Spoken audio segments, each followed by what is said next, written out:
Ini kemarin udah pernah naik nih, tapi nggak apa-apa. Kita kasih naik lagi dia. Genta Ocha Rodavi. Apakah dia memiliki satu yang baru atau masih saja seperti dulu? Ya, semoga dia sudah berubah nih, ya, dan bertaubat dari mengikuti orang meninggal di kuburan. Ya, Genta Ocha, apa kabarmu Genta Ocha? Alhamdulillah sehat, Dis. Oke, gimana Genta Ocha? Jawaban kemarin gimana? Yang mana itu Genta Ocha? Karena saya lupa ini. Karena ada banyak yang naik ke sini tuh. Oh, yang aku bilang yang bawa Kristen pertama kali ke Indonesia ini siapa? Jangan pura-pura lagi kau nggak ingat, Dis. Astaga.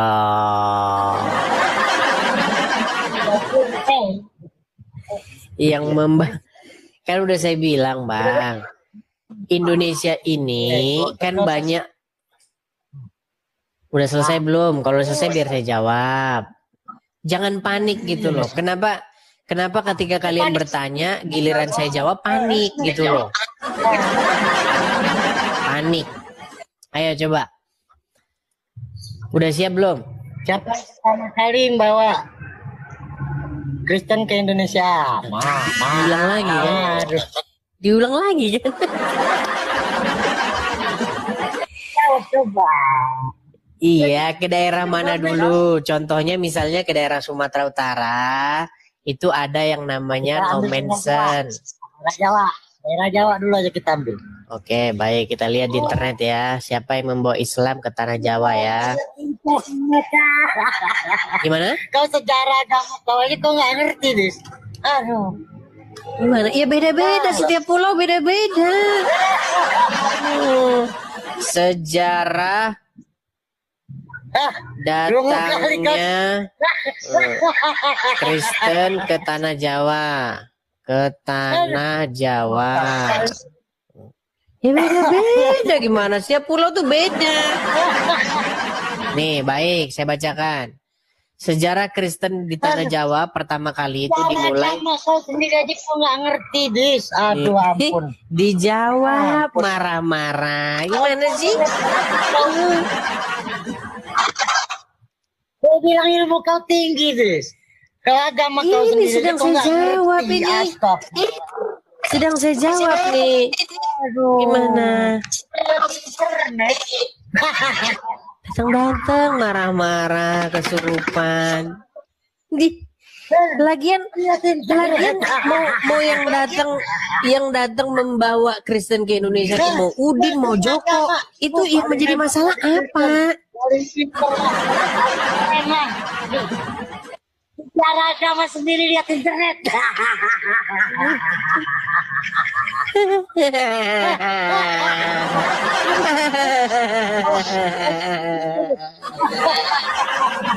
Masa ketawanya.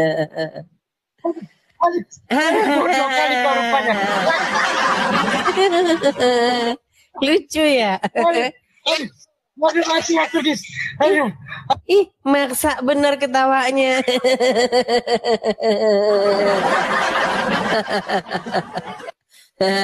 Ya udah, kamu nonton dulu di bawah sana.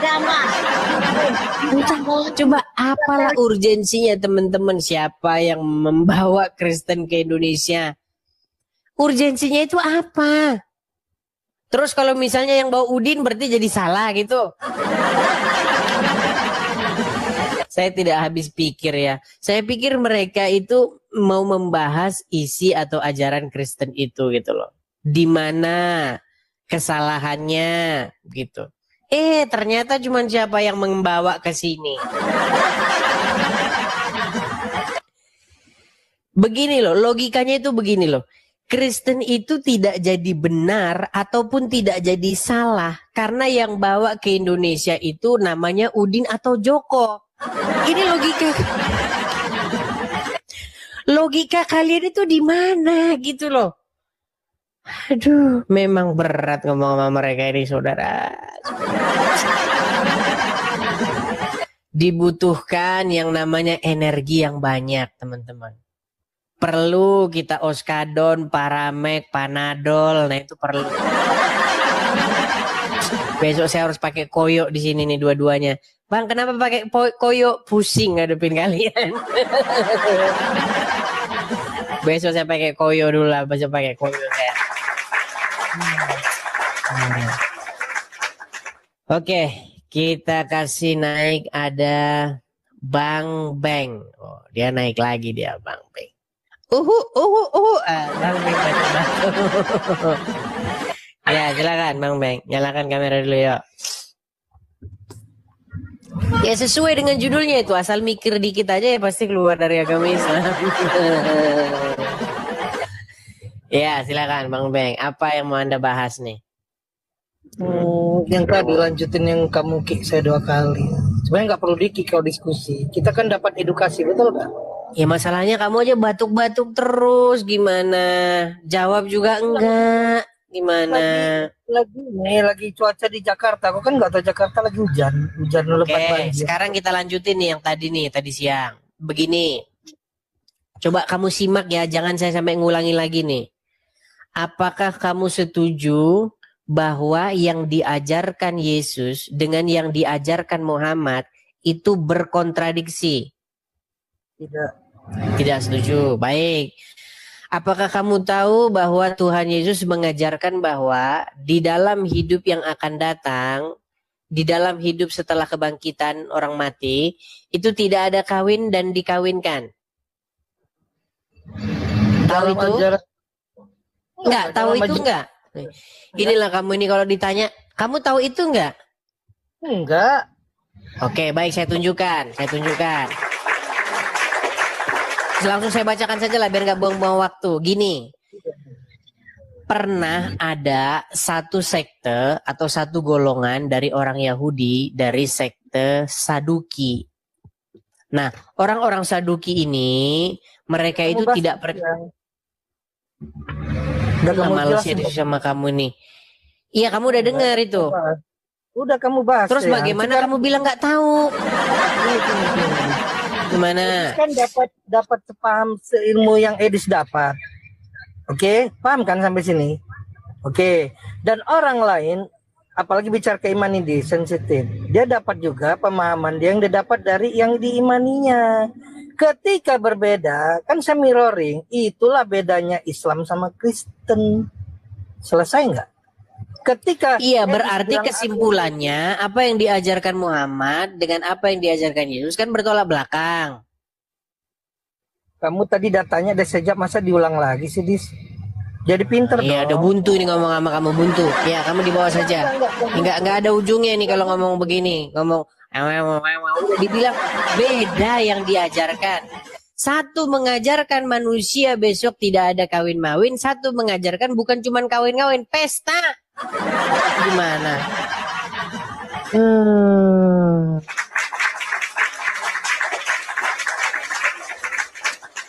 Oke, kita kasih naik ada sekop domba. Maksudnya gimana nih sekop domba ini? Yaudah, nggak apa-apa, kita turutin. Sekop domba. Ya. Halo sekop domba. Ya, Dis, ini mau Nah, nyekop silakan, kamu kira-kira silakan nyalakan kamera dulu. Enggak, saya ini mau nyekop kamu ini. Iya, Gimana nih caranya nih? kameranya nyala dulu kalau kamu mau nyekop saya. Nih saya bantu tuh. Ya, ini di sini. Sudah saya bantu untuk Di sini menyalakan kamera. Lagi hujan ini, Dis. Ya udah, tidur sana. Mau sekop saya tapi kamu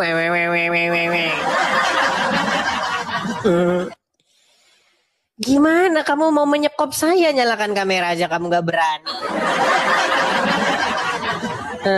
Ya, silakan. Ada aja kelakuan mereka ini. Oke, kita kasih naik ada Zul.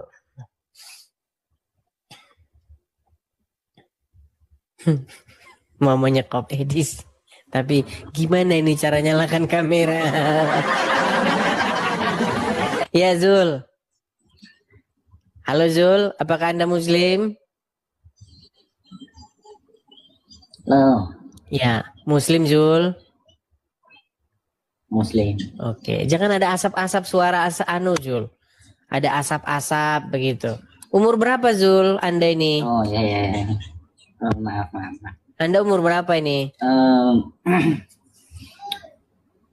30. 30. Oke. Nah, kalau nanti TikTok kadang-kadang TikTok di error dibacanya katanya anak-anak gitu loh. Oke. Ya gitulah. Oke, gimana Ya, salam Zul? dulu sebelumnya. Oh, silakan Zul, yuk. Sebelumnya saya Kristen. Oh, Anda Kristen. Pikir saya tadi Anda Muslim. Ya. Gimana? Anda Muslim, Anda Kristen. Dari lahir udah Kristen. Ya, tapi sebab alasan berkawin menjadi berpindah agama gitu. Oh, tadinya Muslim. Kemudian gara-gara menikah lalu jadi Kristen. Enggak. Gimana? Awalnya Kristen. Oh, awalnya Kristen. Sekarang? Ya, Muslim. Ini gimana sih ini orang? Oke. Alasan berkawin gitu. Oke, tadinya Anda Kristen, terus berkawin dengan perempuan Muslim, akhirnya menjadi seorang Muslim gitu. Ya. Oke, lalu sekarang apa maksud dan tujuan Anda naik kemari? Gini Bang Adis, selama saya menjadi mualaf, gini ya, terus terang kurang tenang kan gitu. Kurang tenang. Karena apa yang saya alami ya terus terang saja banyak kekerasan gitu. Oh, kekerasan di dalam ajaran agama itu atau bagaimana? Dari agama juga ada dan juga bukti-bukti. Gitu. Jadi sebelum saya memeluk agama Islam gitu, memang bukan tidak ada kekerasan lah. Memang ada juga, tapi sebagai Kristen itu kan kita selalu mengingati, yang kita selalu mengasihi dan memaafkan. Gitu. Akan tetapi kalau di agama yang saya pegang lah. Oh, tapi teman-teman minta tes dulu nih. Berapa lama Anda sudah menjadi mualaf? Sudah lama lah. Berapa tahun kira-kira? 5 tahun gitu. 5 tahunan. Oke, selama mualaf apakah Anda sholat? Tak pernah. Tak pernah sholat. Ini gimana ini? Tapi bagaimana Anda mengaku Muslim kalau begitu? Apa yang bisa Anda yakinkan supaya kami itu bisa benar-benar percaya bahwa Anda mualaf itu? Bisa nggak Anda membacakan niat sholat atau bacakan satu ayat Al-Quran gimana? Berarti selama Anda mualaf ini Anda ngapain aja ini kalau begini? Ya, coba. Karena ikut agama istri saja gitu. Berarti Anda tidak pernah sholat sekalipun selama Anda 5 tahun mualaf?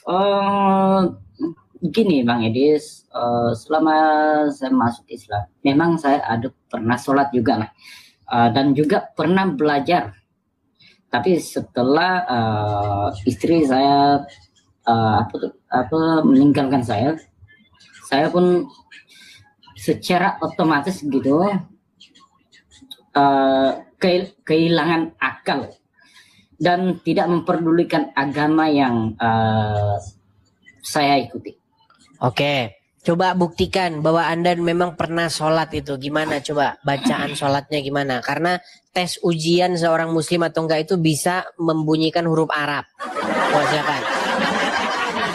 Aduh Bang Edis, kalau itu karena saya tidak mempelajari sungguh-sungguhnya. Jadi berarti Anda tidak tahu satupun ayat. Berarti Anda tidak pernah tahu satupun ayat isi ayat Al-Quran. Kalau bahasa Arabnya pernah menyebut tapi tidak tahu maksudnya. Coba gimana itu? Yang menyebut tapi tidak tahu artinya itu gimana? eh, salah satu contoh yang auzubillah, apa macam Bismillah gitu. Iya, diteruskan. Bismillahirrahmanirrahim. Terus? Gitu saja lah. Nah, gimana ini Anda ini? Berarti Karena- begini, saya karena begini. Berarti Anda Karena ini kepercayaan saya tidak sampai ke sana, Bang Edis. bukan. Yang saya maksud begini, Sebenarnya. bagaimana Anda bisa berkomentar Iya. tentang agama Islam sementara Anda sendiri tidak pernah mempelajarinya? Ini Anda tidak adil, sama seperti orang Islam mengomentari Kristen tapi dia nggak pernah belajar. Benar juga. Iya, artinya Anda ini sebenarnya Anda ini benci sama Islam gara-gara sakit hati ditinggal istri. Bukan karena Anda ngerti agama Islam. Oh, gimana Anda ini? Tidak begitu, Bang Edis. Terus gimana? Terus bagaimana Anda bisa Memang menyimpulkan Islam itu A, B, C, D sementara Anda sendiri nggak pernah buka isi Quran? Gimana? Karena alasan dia berkawin gitu. Iya, artinya Anda itu menganggap Islam jelek, Islam begini, Islam begitu, karena istri meninggalkan Anda. Bukan karena Anda mengetahui sesuatu dalam agama Islam itu. Saya walaupun saya berdebat dengan orang-orang Islam, tapi saya tetap bersikap objektif dan adil. Begitu. Saya tidak mau mengikut-ngikuti narasi Anda sementara bukan karena Anda tahu agama Islam itu apa. Tetapi karena Anda benci karena Anda ditinggal istri. Udah, saran saya begini saja. Saran saya begini, Bang. Abang sering-sering aja nonton channel ini, ya Bang ya. Kemudian Abang bertobat. Bang, kalau kita mengikuti Kalau nontonnya Bang Edis. hawa nafsu, kalau kita mengikuti hawa nafsu kita, Bang, itu yang ada itu adalah sebuah kesesatan, Bang. Karena amarah kita itu tidak mengerjakan kebaikan di hadapan Tuhan. Jadi kalau Anda hanya amarah yang Anda ikuti ya begitu. Bentar lagi juga Anda nanti benci sama Kristen karena Edis kayak begini orangnya. Berarti Anda itu mempelajari agama bukan mempelajari tapi Anda baper orangnya. Saran saya begitu saja, belajar dulu ya. Nanti kalau Anda sudah belajar baru datang lagi kemari. Begitu ya Bang ya? Oke? Baik, terima kasih Bang. Terima kasih. Ya teman-teman ya, walaupun Anda tahu ya, Anda tahu bahwa saya itu di sini sering berkontra, sering berdebat keras dengan kaum tetangga sebelah. Tetapi saya itu bukan orang tipe-tipe yang berpikir subjektif, enggak. Itu ya. Pikir saya Anda mengerti sesuatu tentang agama Islam, ternyata gara-gara istri. Makanya teman-teman, saya itu kalian udah pernah dengar kan? Saya tidak terlalu tertarik begitu terhadap orang yang masuk Islam maupun masuk Kristen karena nikah. Begitu. Tidak terlalu tertarik saya. Oke, kita kasih naik yang berikutnya. Ada sebentar teman-teman.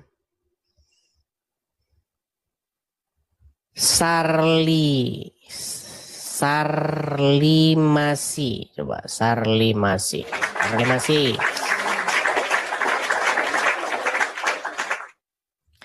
Ya, silakan Sarlimasi. Ya, Bang Edis. Ya, apakah Anda Muslim, Bang? Iya, Bang, betul, Oke, Bang. silakan, Bang. Silakan nyalakan kamera. Mari, apa yang mau Anda sampaikan? Tuh, sudah saya kirimkan undangan untuk menyalakan kamera.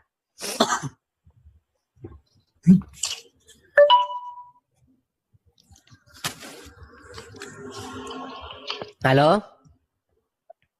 Ya, Bang. Ya, silakan Bang, Sarlimasi. Bang, nggak kelihatan Bang. Yang kelihatan cuma tangan Abang aja. Iya, Bang. Iya, Bang. Ini aja, Bang. Abang udah malu Bang jadi orang Islam. Enggak. Oh ya Nggak pernah udah. malu bang. Ya udah bang, kalau nggak malu, coba kameranya dibenerin bang. Masa abang diskusi kayak begini? Saya merokok bang, saya lagi merokok bang. Saya merokok. Ya udah bang, saya cuma mau menyarankan begini bang. Gini, saya menyarankan begini. Ini kan diskusi lintas agama. Kita membahas agama, Anda membahas Allah dan Muhammad. Karena Anda menganggap Allah dan Muhammad itu sesuatu yang pantas diomongin sambil merokok. Saya menghargai orang muslim yang lain dulu. Jadi saya turunkan dulu. Bagaimana Anda ini ngomongin Allah dan Muhammad? Astagfirullah, astagfirullah. Cobalah kamu berikan rasa hormatmu kepada Allah dan Muhammad. Orang muslim yang lain itu yang nonton juga pasti sepet sama kamu. Kamu ngomongin Allah Muhammad sambil entah apa-apa. Ya, ayo silakan.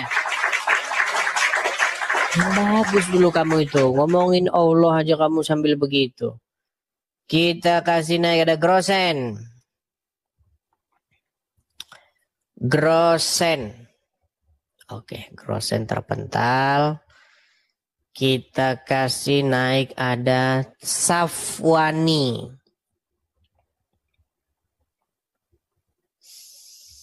Safwani. Ya, selamat malam Safwani. Bang, suara abang macet-macet loh bang. Yang mana bisa macet? Ini. Iya, suara Anda macet-macet. Oh ya, silakan bang. Anda Muslim? Mungkin jaringan lah. Ya, jelas Muslim, saya di Aceh ini. Muslim dari Aceh. Ya silakan bang. Apa yang mau Anda utarakan? Itu suara apa itu bang? Ada suara-suara berisik itu bang. Apakah dia lagi ngaji atau bagaimana itu? Berisik. Hah? Suara lagi ngaji itu. Oh iya kan, pantesan mereka ini. Bang, ya dengarlah masuk sini. Gini, kenapa orang Islam kalau baca Quran itu mereka sering meninggikan suara, padahal di dalam Al-Quran itu kalau ingatlah dengan menyebut nama Tuhanmu siang dan malam dengan tidak meninggikan suara.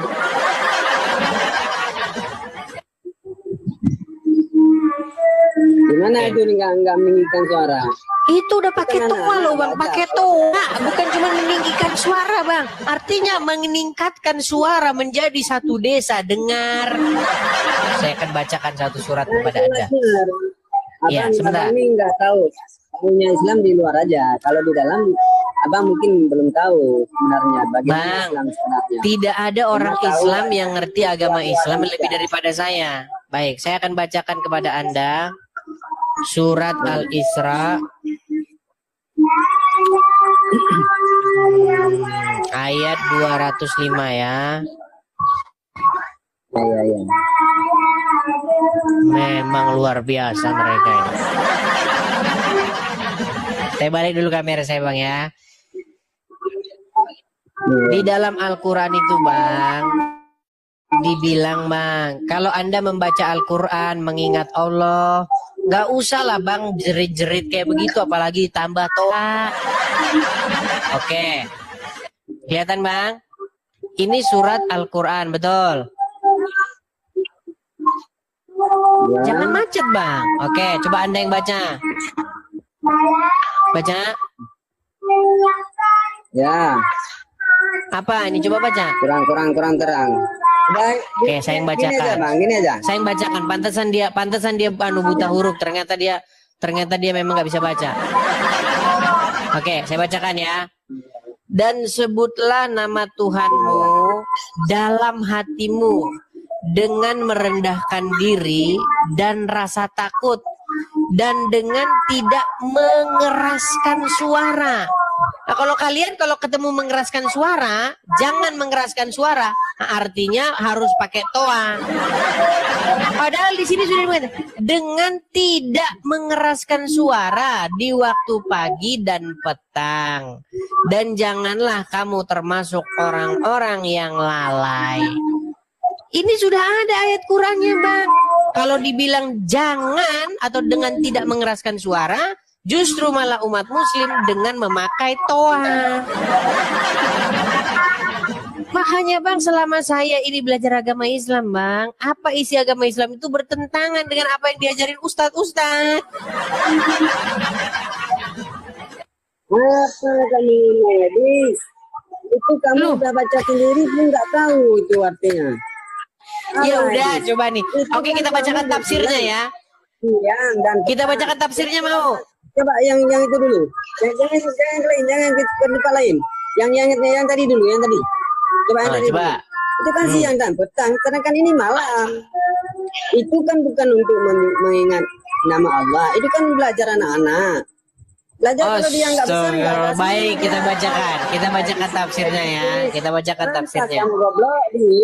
Baik, kita bacakan tafsirnya. Perhatikan ya tafsirnya ya. Tafsir Al-Madinah Al-Munawwaroh dan seterusnya ya. Yang kamu coba Nah, tenang. Biar saya bacakan dulu tafsirnya, tenang. Ya. Surat yang mula-mula ini ditutup dengan perintah untuk berzikir kepada Allah. Allah berfirman kepada nabinya serta orang-orang yang beriman, ingatlah keagungan Allah di dalam hatimu, ingatlah dia dengan apa yang dapat mendekatkanmu kepadanya, baik itu dengan cara membaca Al-Quran, berdoa, bertasbih, bertahmid, bertahlil, dan lain sebagainya. Nah, inilah ingatlah dia dalam hatimu dengan penuh ketundukan dan ketakutan, dan ingatlah dia dengan lisanmu tanpa meninggikan suara secara berlebihan. Nah, ini bukannya kalian meninggikan suara lagi, malah pakai toa.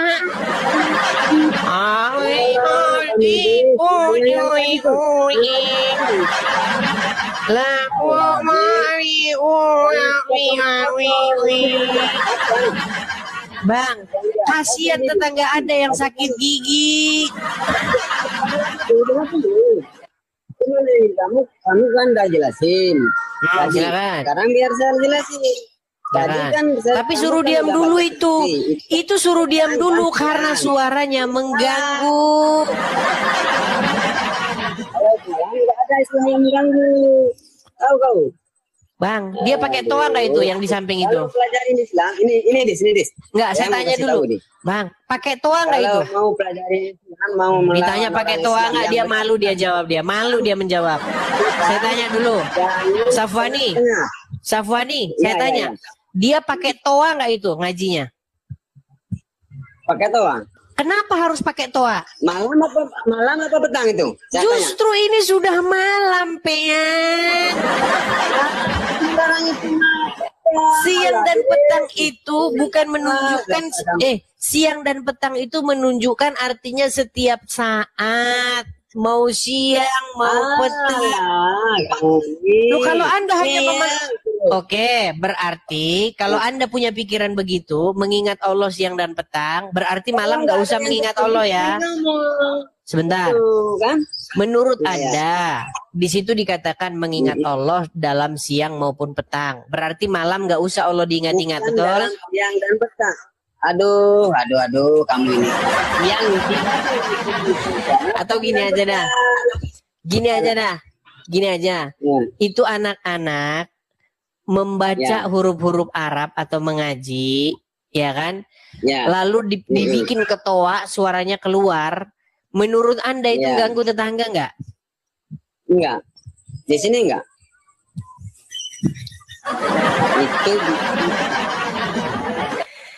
Itu ya udah nggak apa-apa lah. Ya mau gimana lagi kita ngomong sama mereka ini ya. Kalau ada tetangga yang sakit gigi, tetangga yang ini mereka nggak apa-apa ya. Oh, enak itu dibacain begitu.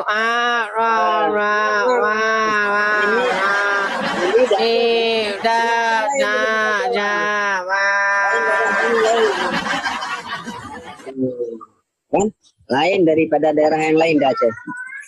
Bukan seperti daerah kamu. Lain. Oke, sekarang saya tanya, Gubernur sebentar. Gubernur Aceh korupsi nggak? Enggak. Oke, kita bacakan. Baik. sebentar. Orang Aceh tapi nggak tahu gubernurnya. Baik. Sebentar. Kau bilang enggak, sebentar. Kau katanya bilang Aceh berbeda. Sebentar. Aduh. Sebentar. Ini jangan ngomong pribadi orang. Kamu ini Kau bilang katanya Aceh berbeda, ternyata sama. Bukan. Sebentar. Bukan masalah ini tuh masalah agamanya. Aduh, kamu ini deh. Enggak tahu ini. Tadi kamu saya kasih pertanyaan ya, sebentar. Tadi kamu saya tanya, sebentar. Tadi kamu saya tanya tentang gubernur Aceh yang korupsi, kamu bilang enggak korupsi, betul? Oke, sekarang kamu saya tanya dulu. Kamu tahu nggak yang namanya Irwandi? Sebentar, kamu saya tanya dulu. Tahu kamu yang namanya Irwandi Yusuf? Tahu kamu yang namanya fitnah nggak? Baik. Kita kasih tunjuk ya siapa Irwandi Yusuf. Sebentar. Tenang. Inilah yang dikatakan ini ya, asal mengucapkan 2 kalimat syahadat masuk surga. Mau Anda korup juga nggak masalah. Nah, saya kasih tunjuk Anda siapa itu Irwandi Aceh. Kelihatan ya? Kelihatan? Nih, saya bacakan kepada Anda nih. Nih, kasus korupsi yang menyeret nama Irwandi Yusuf selaku Gubernur Aceh periode 2007 sampai 2012. Nah, makanya Aceh berbeda kan? Gubernurnya nggak korupsi. Ya ini. Ternyata sama. Ayo kita lihat lagi sini. Irwandi Yusuf ya nih. Irwandi Yusuf. Kenal Anda dengan ini? Kenal dengan rompi ini? Oh, sulit bagi Anda mengakui kenyataan ini ya. Berat saudara-saudara.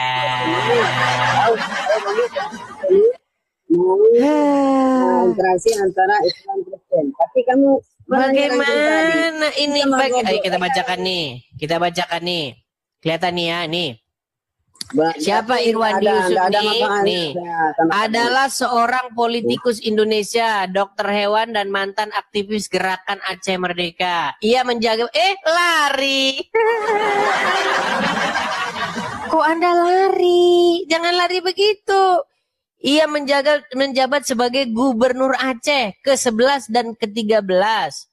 Sekaligus gubernur pertama dari kalangan mantan kombatan GAM.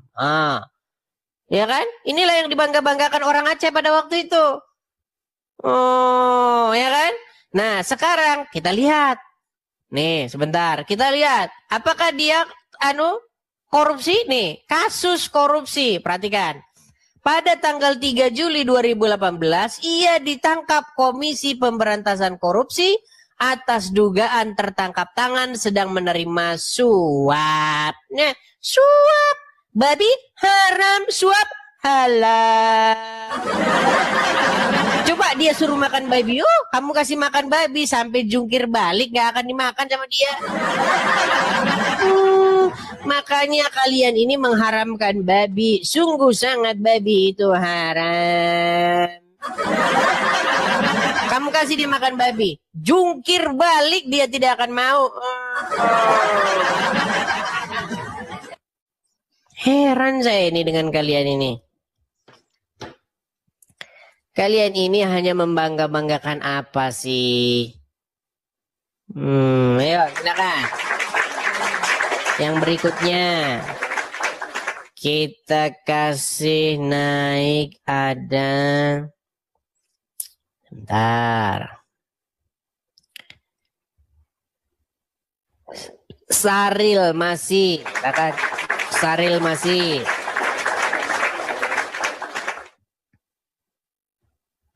Ya bang, jadi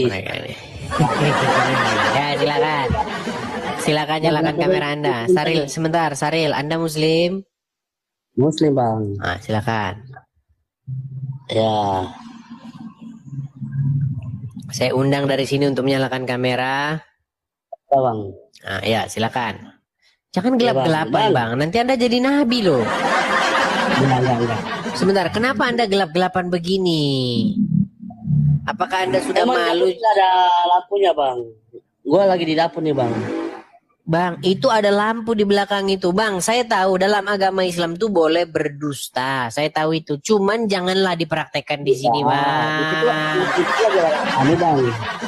Di ruangan tamu lagi ada tamu, Udah, Bang. ya udah, Bang. Kalau Anda sudah malu jadi orang Islam, saya turunkan di bawah ya. Nonton aja di bawah. Betul, Bang. Iya, nonton di bawah sana.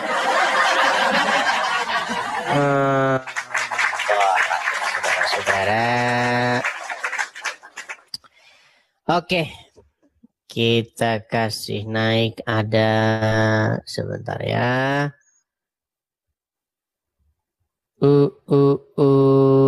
Sebentar. Sirvans. Oke, Sirvans dia sudah hilang. Kita kasih naik ada. Sebentar. Grosen tadi udah belum Grosen? Grosen. Ya, halo Grosen. Ya. Undang kamera. Baik, saya undang ya. Nah, itu, silakan. Oke.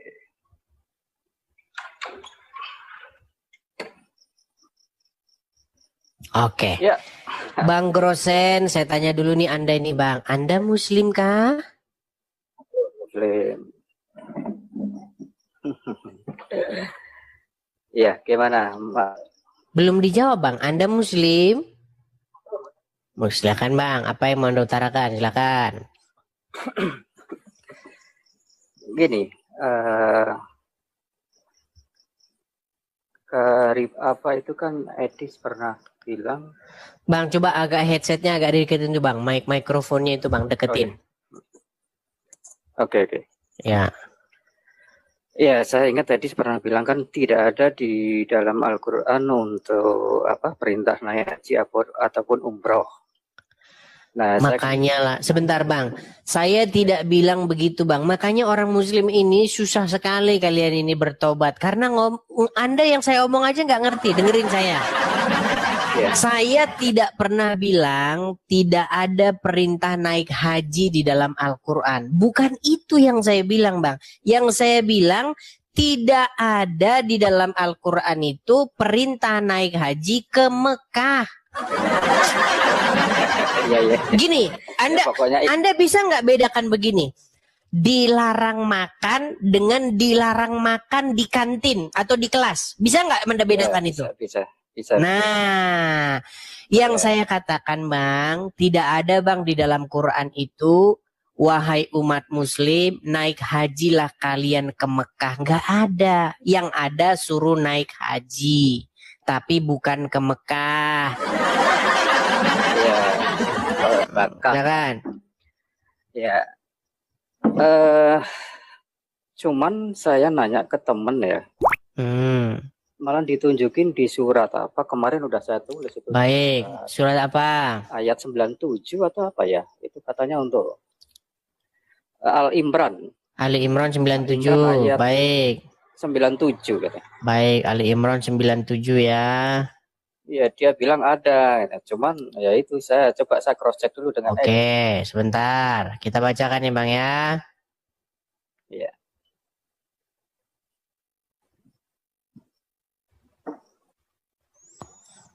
Baik, sabar Bang.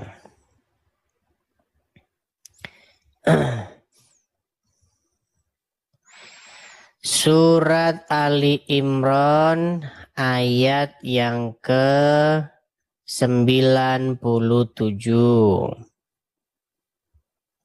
Oke.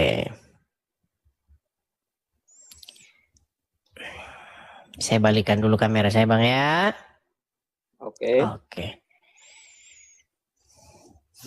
Baik. Ali Imran 97 Bang ya, saya bacakan. Iya. Di dalamnya terdapat tanda-tanda yang jelas. Di antaranya makom Ibrahim, siapa yang memasukinya, maksudnya memasuki Baitullah, sebentar saya hilangin dulu nih, maka amanlah dia. Di antara kewajiban manusia terhadap Allah adalah melaksanakan ibadah haji ke Baitullah bagi yang mampu mengadakan perjalanan ke sana.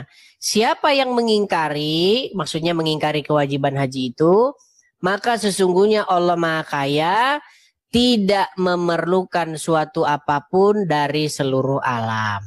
Nah, yang ingin saya tanyakan kepada Anda, menurut ayat ini, kemanakah orang melaksanakan haji? Baitullah. Oke, di manakah Baitullah? Di Bakah. Nah, menurut surat Al-Baqarah di sebelumnya ini, Al-Baqarah 96, nih, ini Al-Baqarah 96. Perhatikan. Sesungguhnya rumah yang mula-mula dibangun untuk tempat ibadah manusia adalah Baitullah yang di Bakah. Bakah, kemudian diedit, diplesetin jadi Mekah. Nah, menurut ayat ini tadi, Bang, disuruh naik haji kemana? Bakah. Baitullah ya. Ke Baitullah. Baitullah menurut ayat ini, menurut ayat 96 ada di mana? 96 ada deh. Bakah. Iya, Baitullah Nah. di Bakah. Kemudian karena memang umat muslim tidak senang Bakah, digantilah Mekah. Dan celakalah mereka yang mengganti-ganti isi ayat-ayat Allah dan untuk mengharapkan keuntungan yang sedikit. Dan sesungguhnya mereka itulah yang merubah-rubah ayat-ayat Allah. Nah, itu. Jadi siapa yang merubah-rubah isi Al-Quran? Tiada lain, tiada bukan adalah orang-orang Islam. Makanya ada ayat di dalam Al-Quran. Celakalah orang, nih saya akan tunjukkan ayatnya nih Bang ya. Saya tunjukkan nih Bang. Oke. Iya betul. Nih, celakalah. Bentar ya. Nih. Inilah kerjaan kalian. Di dalam surat Al-Baqarah ayat yang ke-97. Ayat yang 79. Bentar Bang ya. Al-Baqarah 79. Kelihatan kan? Ya.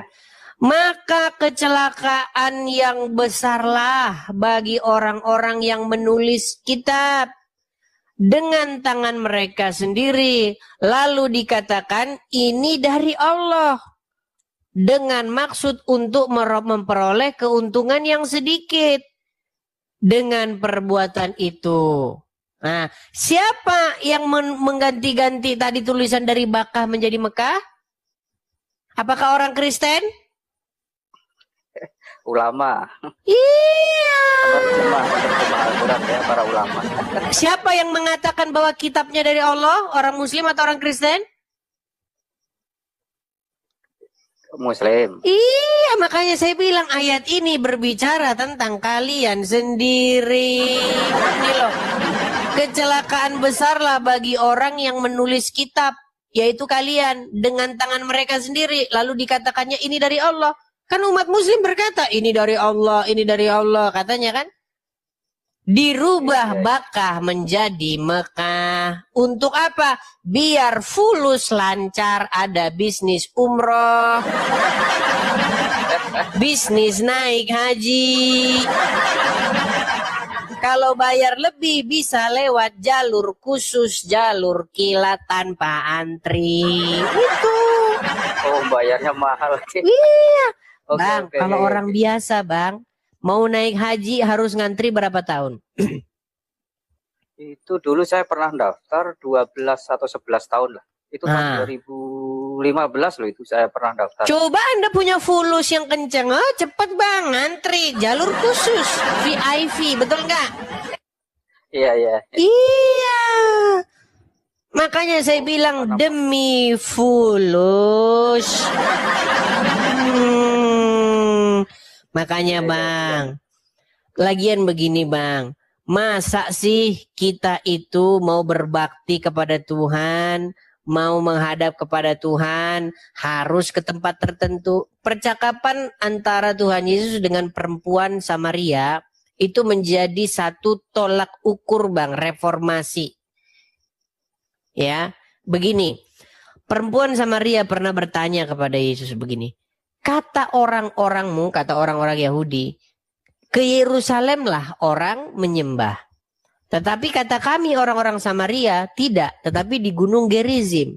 Apa kata Tuhan Yesus? Akan tiba masanya penyembah-penyembah benar itu tidak menyembah di Yerusalem maupun di Gunung Gerizim. Tetapi mereka akan menyembah Tuhan di dalam roh dan kebenaran.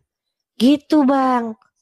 Masa Anda mau ketemu, mau berbakti kepada Tuhan harus naik pesawat dulu seolah-olah Tuhan cuma ada di sana. Begitu, Bang. Lagian sampai sana ngapain sih, Bang? Cuma lempar-lemparan batu doang. Sampai Arab orang ngapain sih? Buya Sakur pernah bilang, Bang, ayolah kita jujur. Sebenarnya naik haji itu apa sih? Naik haji itu seperti mainan anak-anak, Bang. Kata Buya Sakur. Sampai sana camping-campingan. Betul nggak camping? Ya. Ketika mereka mau lewat itu terowongan di Madinah itu, mereka kan camping di situ. Nih, kita kasih gambarnya. Mungkin teman-teman yang Kristen banyak yang nggak tahu nih ya. Nih ya. Tenda haji. Bentar.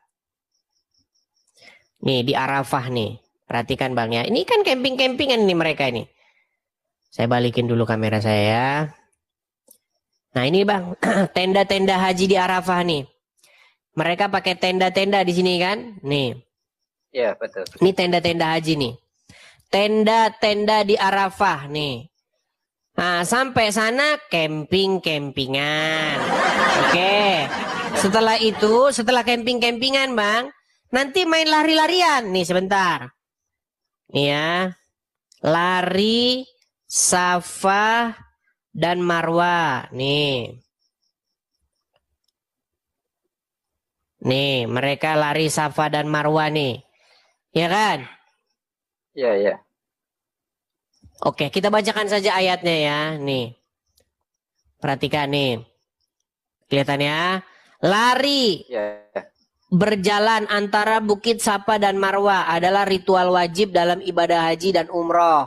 Di mana berjamaah berjalan kaki sebanyak 7 kali lintasan di antara 2 bukit kecil. Tuh. Lari Safa Marwa. Habis main lari-larian, lalu main lempar-lemparan. Sebentar. Nih, sebentar ya. Lempar jumroh. Nih, lempar jumroh. Nah. Nih, Bang. Main lempar-lemparan. Nah, ini jemaah haji lempar-lempar batu tuh.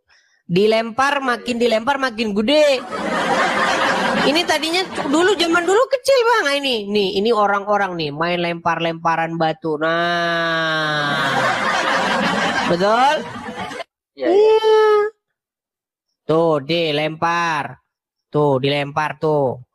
Lempar-lemparan, camping-campingan, lari-larian gitu.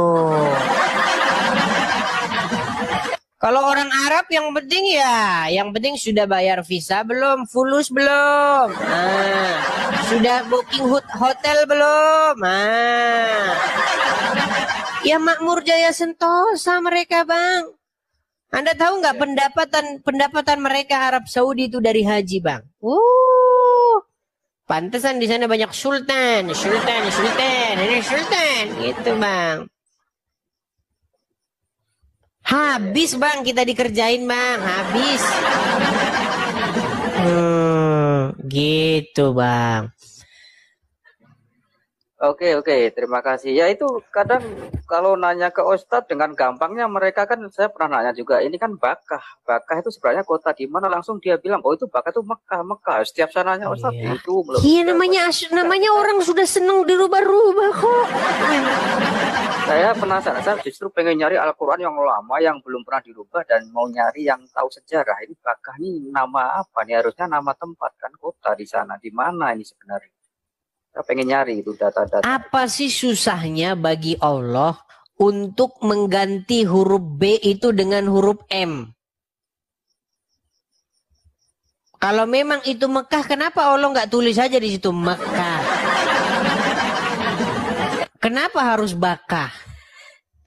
Huruf M sama B itu kan sama. Misalnya nih namanya, saya pergi ke kecamatan. Siapa namamu? Mudi. Mudi?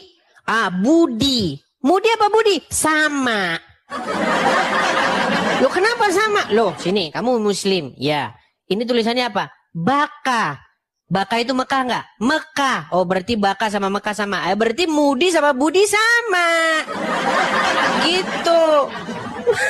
Gimana ini? Iya. Gitu, Bang. Ya. Oke, terima kasih. Terus ini nih sebenarnya saya masih apa juga, kan teman-teman saya itu banyak juga yang Kristen kan, etis kalau apa namanya narasi kan di apa ya, sebenarnya kitab sebelum Al-Quran terdapat petunjuk dan cahaya. Tanyalah kepada ahli kitab yang sebelumnya. Betul, sebelumnya, betul. Nah, saya kan membaca kayak apa namanya ya, Taurat itu Ten Command dan cuman yang Injil ini saya juga pengen nanya apa sebenarnya petunjuk dan cahayanya itu apa? Mungkin Di dalam Injil itu, aja. di dalam Injil itu petunjuk dan cahayanya itu sudah jelas. Kata Tuhan Yesus, akulah jalan dan kebenaran dan hidup.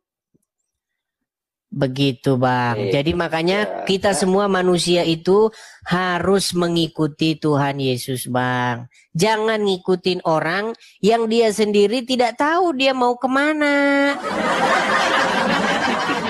Bang, Muhammad itu di dalam Al-Quran disuruh berkata, dia itu tidak tahu apa yang akan terjadi terhadap dirinya maupun terhadap pengikutnya.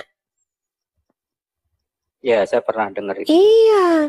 Tetapi umat muslim maksa. Pokoknya Muhammad masuk surga. Oh enggak, itu kan si apa dulu Dokter Quraisy ya pernah bilang enggak. Iya. Benar kan?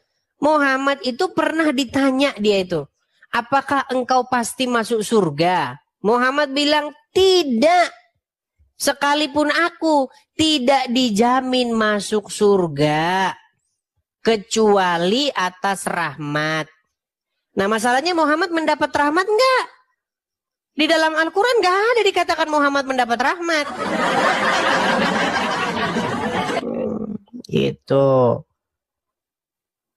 Ya. So, kita berikan kesempatannya kepada muslim yang lain ya. Soalnya muslim-muslim yang lain tuh pada mereka gergetan. Oke?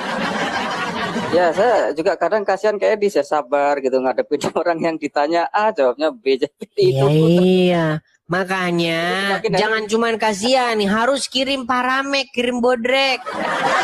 Kirimkan ayam gitu kan, kirimkan es teh begitu. Udah tahu stres begini dibiarin aja. Saya aja ketawa-ketawa sedih kadang-kadang. Oke, kita kasih kesempatan ya kepada muslim lain ya. Oke, Ya. terima kasih Grosen ya.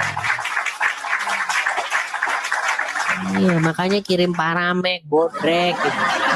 Karena kalian tahu nih, saya ini mengalami yang namanya gangguan kestabilan. Karena apa? Yang dihadapin ngeyel, budek, lelet, lemot. Gimana nggak stres coba? Ada orang datang ke sini, berisik backgroundnya kan? Wah, klonteng gitu, pokoknya berisik lah. Saya tanya, Muslim bang? Iya. Abang di mana bang? Kok berisik bang? Lagi di mana bang? Kok berisik? Di Surabaya. Padahal yang dimaksud itu, yang ditanya itu lagi di peruangan mana, bukan lagi di mana lokasi. Kan susah kita diskusi kayak begitu. Oke, kita kasih lanjut. Ada Usman Salsina. Ya. Herman saya sudah. Ya, Usman. Halo Usman. Oke. Bang Usman, saya tanya dulu Bang. Abang Muslim Bang? Tidak, saya adalah Kristen Katolik. Tapi kok namanya Usman? Ya, itu bekas itu. Ya. Tadinya Anda Muslim. Enggak, saya sudah bilang saya Kristen Katolik aja. Bagus. Bekas-bekas apa maksudnya? Itu kalau nama itu rahasianya Bang. Gini Bang, saya Kristen Katolik. Ini abang ini juga. Abang nggak boleh begitu. Jujur dulu. Saya turunkan dulu di bawah. Ini bekas-bekas apa? Bekas. Gini. Janganlah kita itu berdusta. Kalau di dalam ajaran agama Islam boleh, dusta itu dibolehkan di dalam 3 perkara. Nah, kalau kita jangan begitu ya. Yuk, silakan.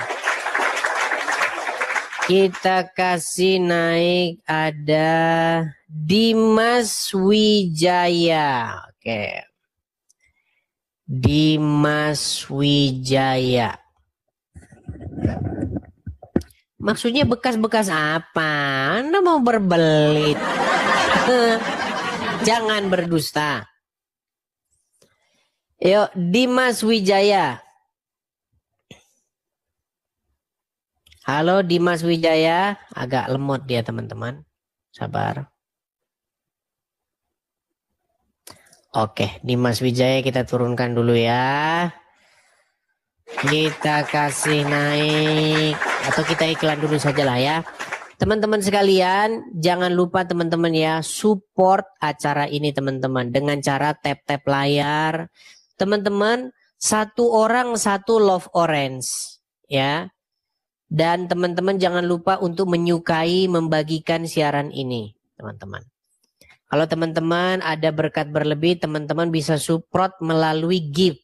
Karena dari gift-gift itu baru TikTok ini senang. Ya. Tidak ketang-ketang 1 mawar. 1 mawar itu hanya 1.000 perak.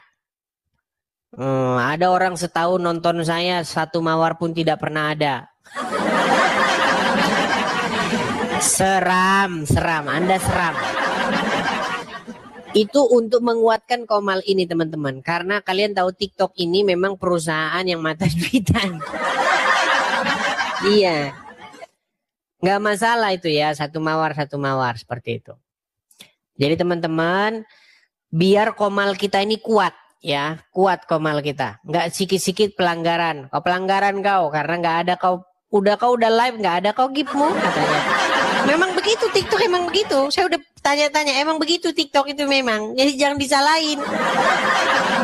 Ya. Oke, kita lanjutkan kembali. Kita kasih naik, ada Mas Tri Petualang. Ya, silakan. Oke, terpental. Kita kasih naik, ada Fantastic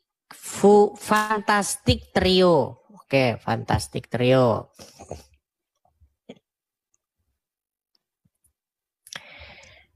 Terima kasih Bang Samson. Fantastic Trio. Halo Bang Edis. Ya, silakan Bang, nyalakan kamera dulu. Mantap kali Bang. Caranya itu Bang. Silakan Bang, nyalakan kamera dulu Bang, baru berbicara. Oke Bang, oke.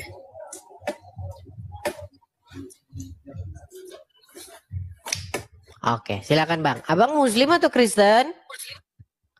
Kristen lah Bang. Tulang. Bang, di sini acaranya diskusi lintas agama. Iya, mendukung aku, Bang. Berarti dia ini baru datang. Mendukung gimana maksudnya? Aku pengen ikut lamamu loh, Bang. Iya, maksudnya mendukung itu gimana maksudnya? Aku jempol sama Bang.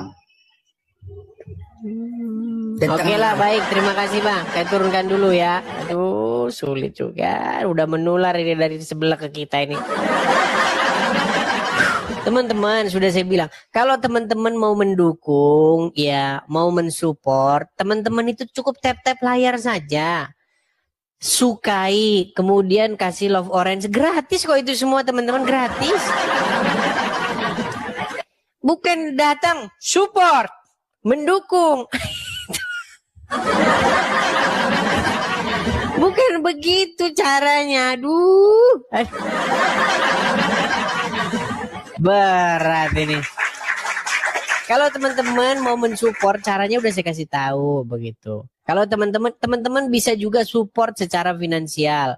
Mampir aja loh ke profil ini, di profil ini ada kok itu deskripsi tentang saya. Atau saya tunjukin saja. Teman-teman, kalau teman-teman mau mensupport, sungguh-sungguh support, tadi kan udah saya bilang, tap-tap layar. Bisa juga teman-teman support secara nyata tuh di sini. Dukung program saya itu di situ. Itu teman-teman support. Kalau tidak mau support juga nggak apa-apa teman-teman. Tapi nggak usah mengajukan permintaan naik. Terus ngomong saya support. Bukan begitu. Sebenarnya Anda diam saja nonton. Itu sudah bentuk support bagi saya. Begitu. Kalau memang benar-benar mau real nyata. Nah itu sudah saya bikin. Ya. Kita juga ada dukungan support secara finansial. Tuh teman-teman tangkap saja layarnya. Nanti suatu saat ada berkat berlebih bisa support di situ. Itu caranya ya. Sekali lagi teman-teman tolong dimengerti. Jangan saya ngulang-ulang lagi. Aduh. Ya, atau saya bacakan kepada kamu nih sebuah Dan tiadalah bagi mereka itu selain hanya berbicara saja.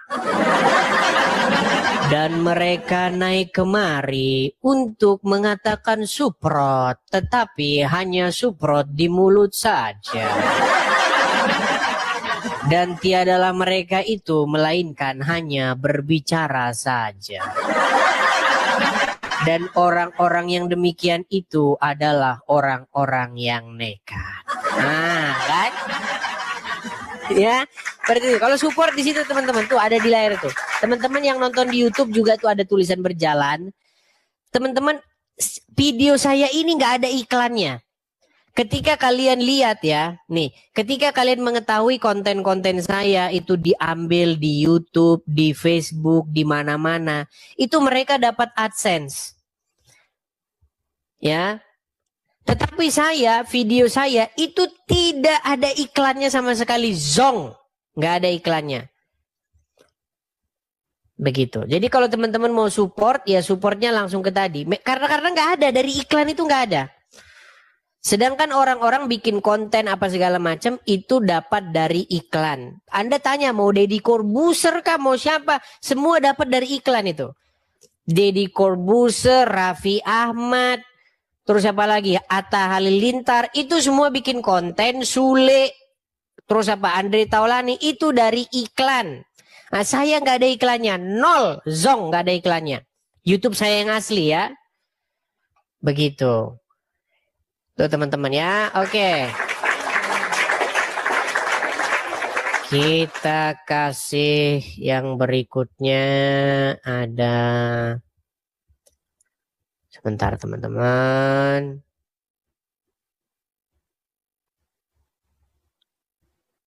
Dwi Purnab.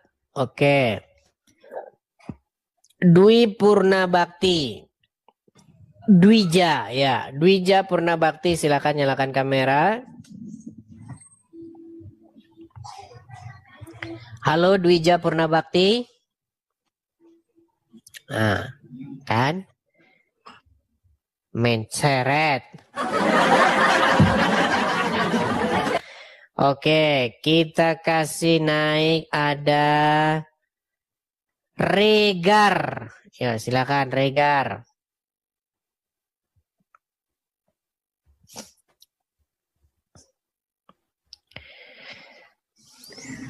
Halo Regar.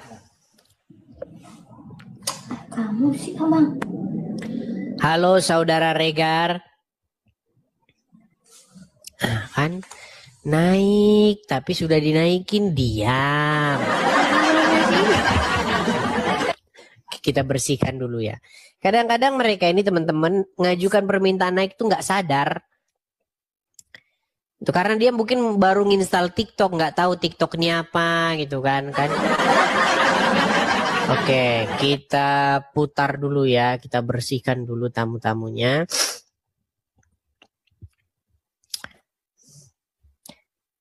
Ini sedang saya putar teman-teman, biar bersih yang ada di kolom antrian. Adela. Nggak apa-apa, kaget kok kaget Kam. Apa bang? Halo Adela. Halo. Oke, Adela ini kayaknya ini dari cara ngomongnya kayaknya dari orang Karo ya, betul? Betul. Betul. Kalau orang Karo itu apa? Beru apa? Sinulingga. Sinulingga. Bukan kayak bulan yang oi. Abang orang apa? Orang Lampung. Bandar Lampung? Iya, pernah ke Lampung? Belum. Belum. Bang Edi situ kata orang ini. Abang suku apa? Suku Batak. Sumpah. Ya, Terus abang kok tahu aku Karo? Ya dari cara ngomongnya, Kenapa, Bang Wan? dari cara ngomongnya begitu kam gitu kan biasanya orang Karo itu pasti. Gak mungkin kam Iya. tapi orang Sumedang kan gitu.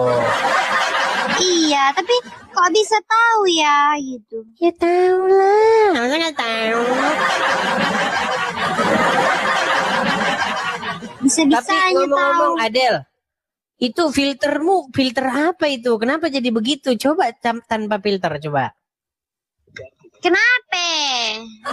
Iya kalau ini udah tanpa filter. Kenapa? Coba tanpa filter, coba. Karena sekarang manusia zaman sekarang penuh dengan kepalsuan. Aku nggak palsu. Ya udah coba tanpa filter kalau begitu. Coba tanpa filter. Palsu loh, agak lain abang ini weh.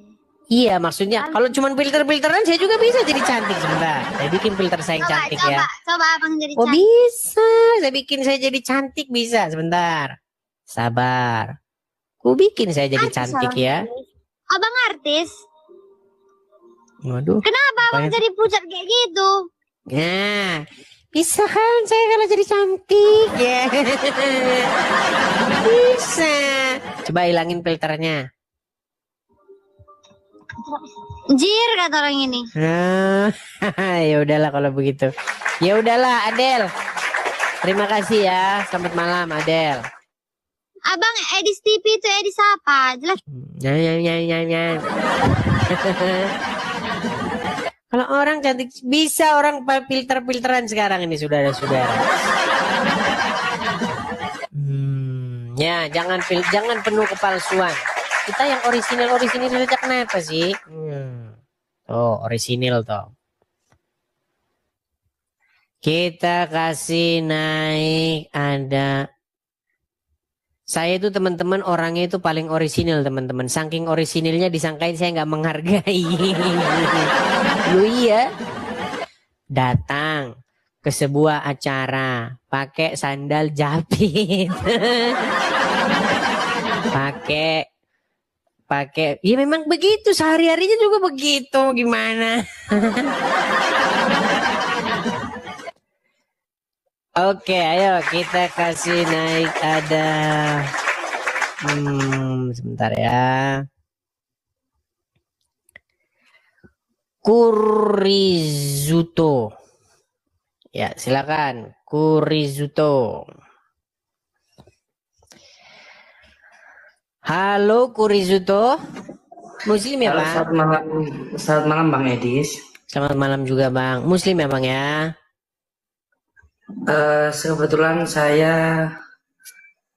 Kristen Katolik. Ada pertanyaan yang mau saya tanyakan. Apa itu Bang? Silakan Bang. Ini pertanyaan tapi dari teman saya ya Bang. Apa itu? Teman Anda Muslim atau Kristen? Muslim. Oke, Gitu. apa pertanyaannya? Apa karya penyaliban Yesus itu karya Allah atau karya setan? Penyaliban Yesus karya. Ini lagi pertanyaan. Oke, maksudnya karya itu apa Bang? Maksudnya penyaliban karya, saya tanya dulu Bang. Apa itu karya itu maksudnya? Kita bicara salib dulu Bang ya. Kita bicara salib dulu Bang. Salib itu apa sih Bang? Mbak ya, kita bahas dulu Bang ya. Salib dan asal usulnya ya. Kalau Anda katakan bahwa salib itu karya daripada Tuhan itu, Anda sebenarnya sedang melawan yang namanya sejarah Bang. Bentar.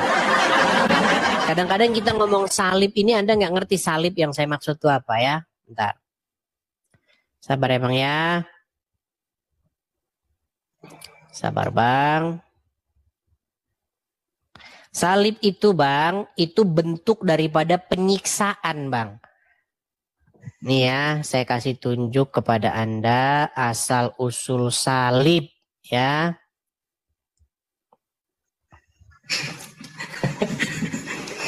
Aduh.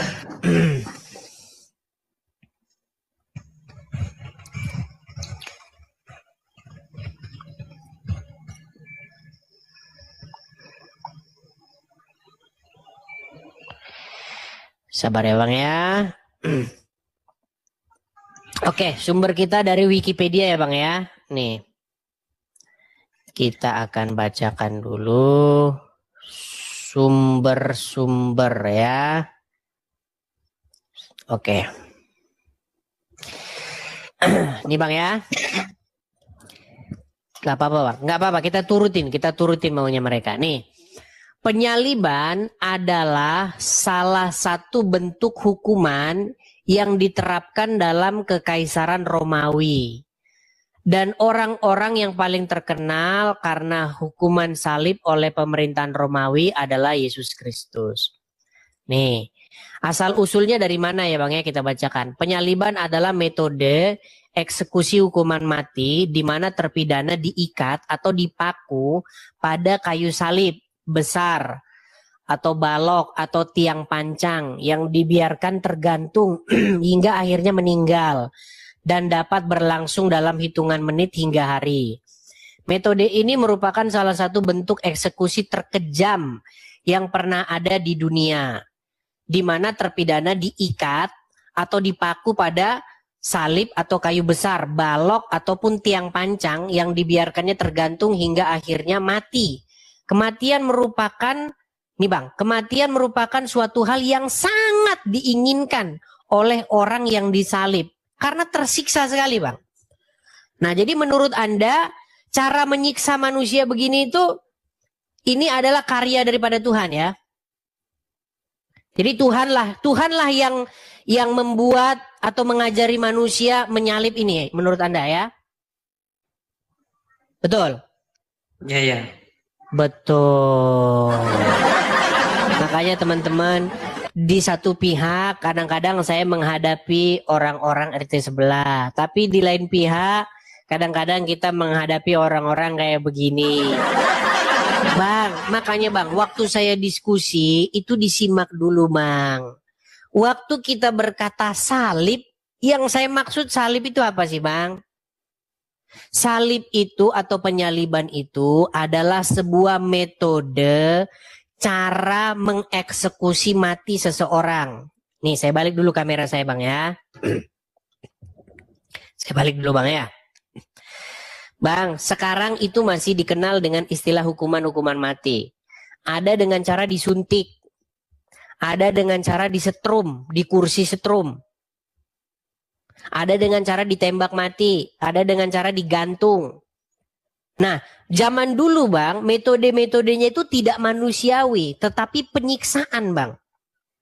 Ditelanjangin, kemudian dipertontonkan di muka umum, digebukin, kemudian digantung berhari-hari.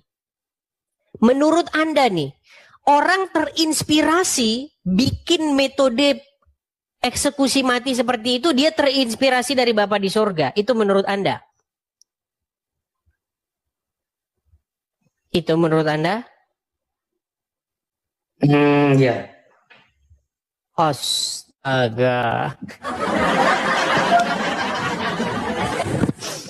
Jadi ide untuk memperbuat manusia disiksa, digantung seperti itu, ide itu terinspirasi daripada Tuhan ya. Tuhanlah yang membuat itu ya. Itu kan bagian dari skenario-nya sebenarnya kalau. Abang udah pernah baca Alkitab? Pernah. Baca sampai dari awal, dari Kejadian sampai Wahyu udah pernah? Oh, kalau itu yang belum pernah. Nggak sampai. Iya, pantesan Bang. Makanya begini Bang. Yang saya maksud tuh begini loh Bang. Jadi ketika kita memandang salib itu, yang saya maksudkan pada waktu itu adalah hukuman penyaliban itu Bang. Kegiatan menyalibkan itu Bang. Itu datangnya dari si jahat. Begitu Bang. Jadi ketika kita bernyanyi ya, karena salibmu ku hidup, karena salibmu ku menang. Nah itu yang kita bahas itu bukan penghukuman penyalibannya itu Bang, tetapi ketaatan kesetiaan Yesus itu loh Bang. Sehingga dia taat sampai mati sekalipun disalibkan. Jadi penyaliban itu Bang, penyaliban Yesus itu kejahatan, pemberontakan umat manusia. Kegiatan untuk menyalibkan Yesus, menyalibkan Sang Mesias, itu kegiatan yang jahat. Datangnya dari si jahat. Begitu Bang. Tetapi dari pihak lain yaitu dari pihak Yesus, kesetiaan, ketaatannya, ketidak melarikan dirinya Yesus. Tuhan Yesus tidak melarikan diri Bang. Waktu disalib dia nggak lari, apalagi nyuruh orang disuruh-surupain sama dia. Begitu Bang. Makanya kita ada lagu kan. Ku datang pada salib itu, salibku salib. Itu yang dimaksud dari sisi Yesusnya Bang. Nah itu yang waktu itu saya bahas dengan Yusuf PI. Kira-kira gimana ya saya mahamin mereka ini ya teman-teman ya. Bang, terus aku mau nanya yang kedua ini. Sebentar itu sebelum kita selesaiin dulu, orang belum kelar kok. Bang, begini loh Bang ya. Ketika Tuhan Yesus mengajarkan kebenaran, itu ada konsekuensinya Bang. Waktu ngomong yang benar, itu menyakiti orang-orang Wahyudi, ahli-ahli Taurat. Contoh Bang, contoh. Ketika Tuhan Yesus datang ke dunia, bait Tuhan itu seharusnya dijadikan rumah doa. Harusnya dijadikan rumah doa. Tempat kita berdoa, tempat kita melakukan kebaktian. Tetapi pada waktu itu rumah Tuhan itu dijadikan bisnis oleh para ulama. Dijadikan ajang jual beli hewan kurban persembahan. Makanya bait Tuhan pada waktu itu tak ubahnya seperti pasar. Nah ketika Tuhan Yesus menyatakan kebenaran itu Bang, itu melukai para pemimpin-pemimpin dan bisnis mereka. Sehingga mereka tidak senang. Lalu mereka mengancam ingin membinasakan Yesus. Sehingga mereka bermufakat untuk memfitnah Yesus dan menyerahkannya kepada orang-orang Roma, kepada orang-orang yang tidak mengenal Allah dan disalibkan. Nah, jadi perbuatan untuk menyalibkan Yesus Bang, itu datangnya dari si jahat. Makanya kata Tuhan Yesus, iblislah yang menjadi bapamu karena kamu ingin membinasakan aku.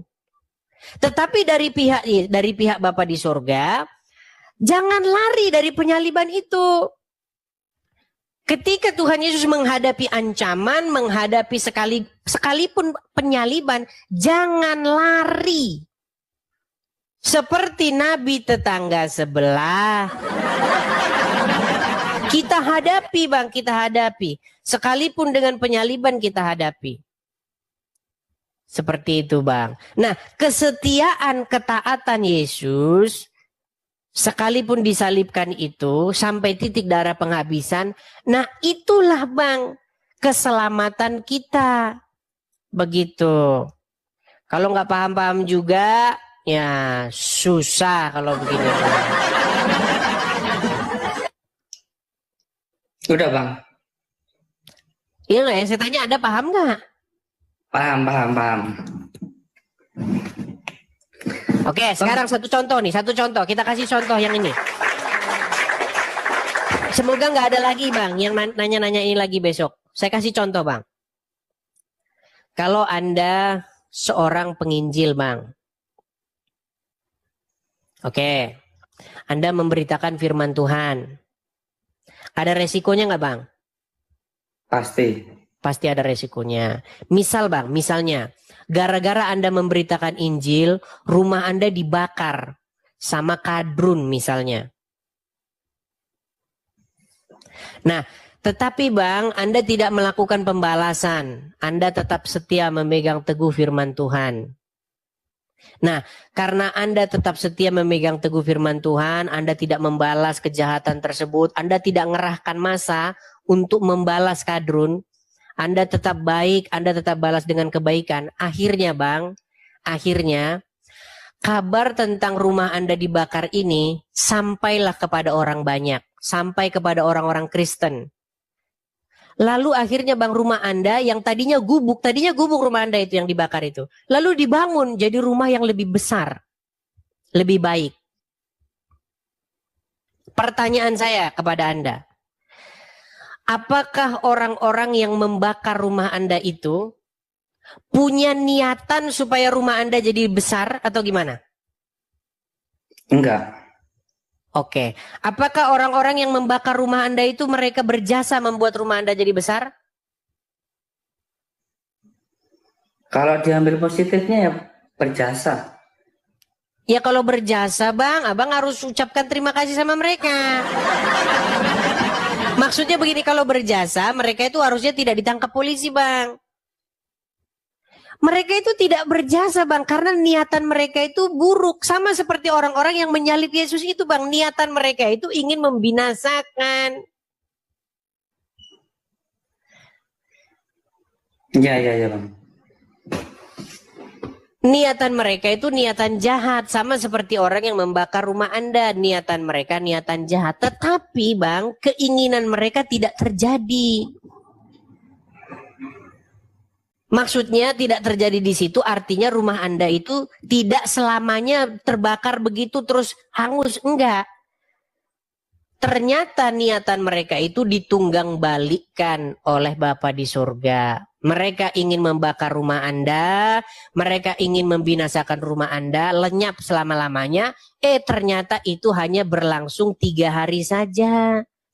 Setelah 3 hari kemudian, rumah Anda malah makin besar.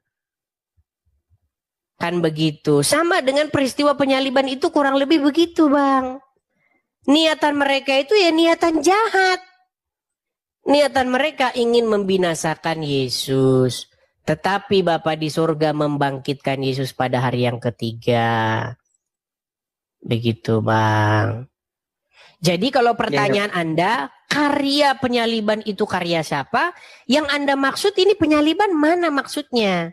Kesetiaan Yesus kah? Sehingga dia menghadapi penyaliban itu sampai mati? Atau yang mana? Apa yang Anda maksud penyaliban itu? Karena kalau ngomong penyaliban itu kan orang-orang yang menyalib Yesus dan Yesus yang menghadapi mereka. Kan itu. Ada 2 sisi itu Bang. Begitu Bang.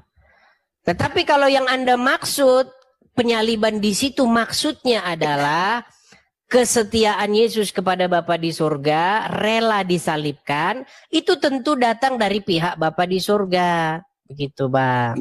Ya berarti karya Allah begitulah ya. Ia berbicara mengenai kesetiaan Yesus menghadapi penyaliban tersebut. Karena di Taman Getsemani, kan Tuhan Yesus berdoa kepada Bapa di surga. Ya Bapa, bukan kehendakku yang terjadi, melainkan kehendak-Mu. Apa kehendak Bapa di surga itu? Untuk menghadapi penyaliban itu. Begitu Bang. Ya, ya Bang. Seperti itu. Oke? Sudah. Semoga Anda paham ya Bang ya. Makasih Bang Oke, Edis. baik, sama-sama Bang. Saya turunkan ya Bang ya. Oke, makasih Bang ya. Sama-sama, sama-sama. Iya, kadang-kadang teman-teman banyak orang itu ngikutin omongan-omongan orang latah. Dia nggak ngerti apa yang saya omongin. Contohnya siapa? Deki Gragas, MYM, Rudi Iskariot. Nah itu sama itu. Seperti itu ya. Nah, silakan. Kita kasih naik ada. Lagian teman-teman silakan nonton saja ya. Itu udah saya upload loh videonya di YouTube saya. Tonton saja. Muhammad David ya silakan. Halo Bang Edi. Ya silakan Bang, nyalakan kamera Bang. Muhammad David. Abang dongeng mulu dari tadi. Iya, nyalakan kamera dulu lah. Jangan dongeng terus Bang. Yang dongeng itu dada Muhammad dibelah. Dibuka, diambil. Gimana? Ini mau Anda dongeng nih? Maka dibelahlah dada Muhammad. Diambil, diambil hatinya, dicuci pakai air jam-jam, dicuci. Ah, itu yang dongeng. Kenapa Abang benci? Abang malah enggak. Ya udah, kamu berani nggak nyalakan kamera? Nggak bisa, gini aja berani nggak Ya kamu udah, tidur sana, tidur di bawah sana. Begini, saya kasih tahu sama kalian. Apa ciri-ciri dongeng? Nih ya, saya kasih tahu. Tahun 2014, saya pernah mengajar orang-orang sekelompok mahasiswa dari Universitas Islam Indonesia, UIN. Ya. Nah, jadi teman-teman, pada waktu itu sekitar 2014 itu saya bilang begini. Dari mana kita bisa mengetahui bahwa sesuatu itu dongeng atau peristiwa yang benar-benar sejarah? Contoh saya kasih contoh ya. Ketika Anda berbicara mengenai penyaliban Yesus, biasanya teman-teman dongeng itu dia tidak bertanggung jawab atau gelagapan ketika ditanya tahun kejadian dan lokasi kejadian. Contoh, saya kasih contoh. Pada waktu kita SD, kita pernah mendengar cerita kancil mencuri timun. Pernah dengar kalian? Pasti pernah dengar kalian. Kancil mencuri timun. Coba tanya, kejadian di mana? Di ladang timun siapa? Dia pasti nggak bisa jawab itu. Terus tahun berapa kejadiannya? Dia pasti nggak jawab itu. Terus misalnya, saya kasih contoh lagi. Malin Kundang. Pergi ke Sumatera Barat, itu ada cerita Malin Kundang. Tanya, kejadiannya ada ya, lokasinya ada. Tahun berapa kejadiannya? Pada masa pemerintahan siapa? Pasti nggak bisa jawab. Karena biasanya dongeng-dongeng itu seperti itu. Nah, tetapi ketika kalian membaca Injil, misalnya di dalam peristiwa penyaliban Yesus, itu ada. Pada waktu itu gubernur, pada waktu itu di wilayah Yudea, karena pada waktu itu Israel itu dikuasai oleh pemerintahan Romawi. Jadi itu termasuk wilayah jajahan orang-orang Romawi. Jajahan orang-orang Roma. Nah, orang Roma pada waktu itu menempatkan di situ gubernur pada waktu itu. Namanya Pontius Pilatus.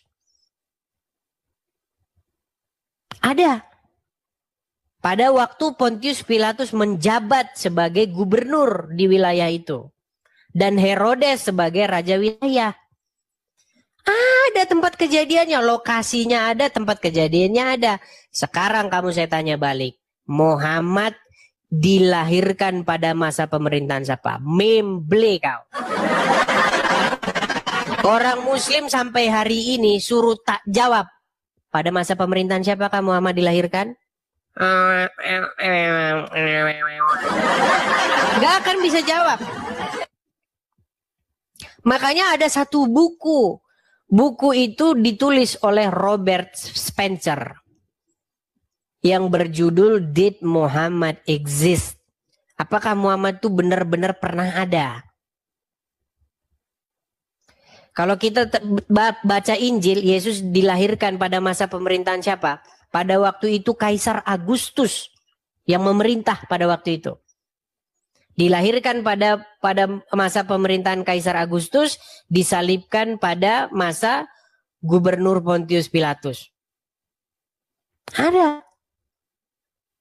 Jadi bukan peristiwa-peristiwa yang dongeng-dongeng. Tahun 700. Nggak usah di Arab. Di Indonesia tahun 700. Pergi Anda ke Museum Gajah samping Monas. Lihat di situ sejarah bangsa Indonesia.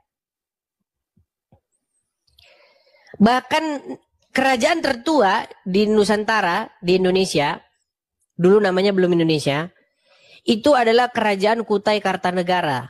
Lokasi tepatnya itu di Kutai sekarang, Kalimantan. Ada di situ raja yang memerintah pada waktu itu, namanya Mula Warman. Ada prasastinya. Tahun 300 saja, itu tahun 300, tahun 400 itu Mula Warman. Abad ketiga, abad keempat. Tahun segitu saja sudah ada masa pemerintahan di Kalimantan. Di Arab tahun 700 belum ada pemerintahan. Makanya Muhammad tidak diketahui dilahirkan pada masa pemerintahan siapa. Paling-paling kalau ditanya sama mereka pada waktu pemerintahan Anies. Gimana? Coba naik sini Muslim. Saya tanya sama Anda, naik sini Muslim, saya tanya. Muhammad dilahirkan pada waktu itu siapa yang memerintah? Coba. Kita kasih naik Gus Saleh, silakan. Silakan Gus Saleh. Meninggal. Silakan nyalakan kamera Gus Saleh. Bentar. Nanti kok gelap-gelapan. Sebentar. Nah, silakan. Bentar, Des. Bentar, nggak muncul nih, bentar loh. Bismillah. Ya. Oke, Gus Saleh, kita berbicara mengenai historikal ya. Kita berbicara mengenai historikal Muhammad ya. Oke. Saya pernah membaca sebuah buku yang berjudul Sirah Nabawiyah. Pada waktu itu Muhammad katanya sedang berbaring di pembaringan.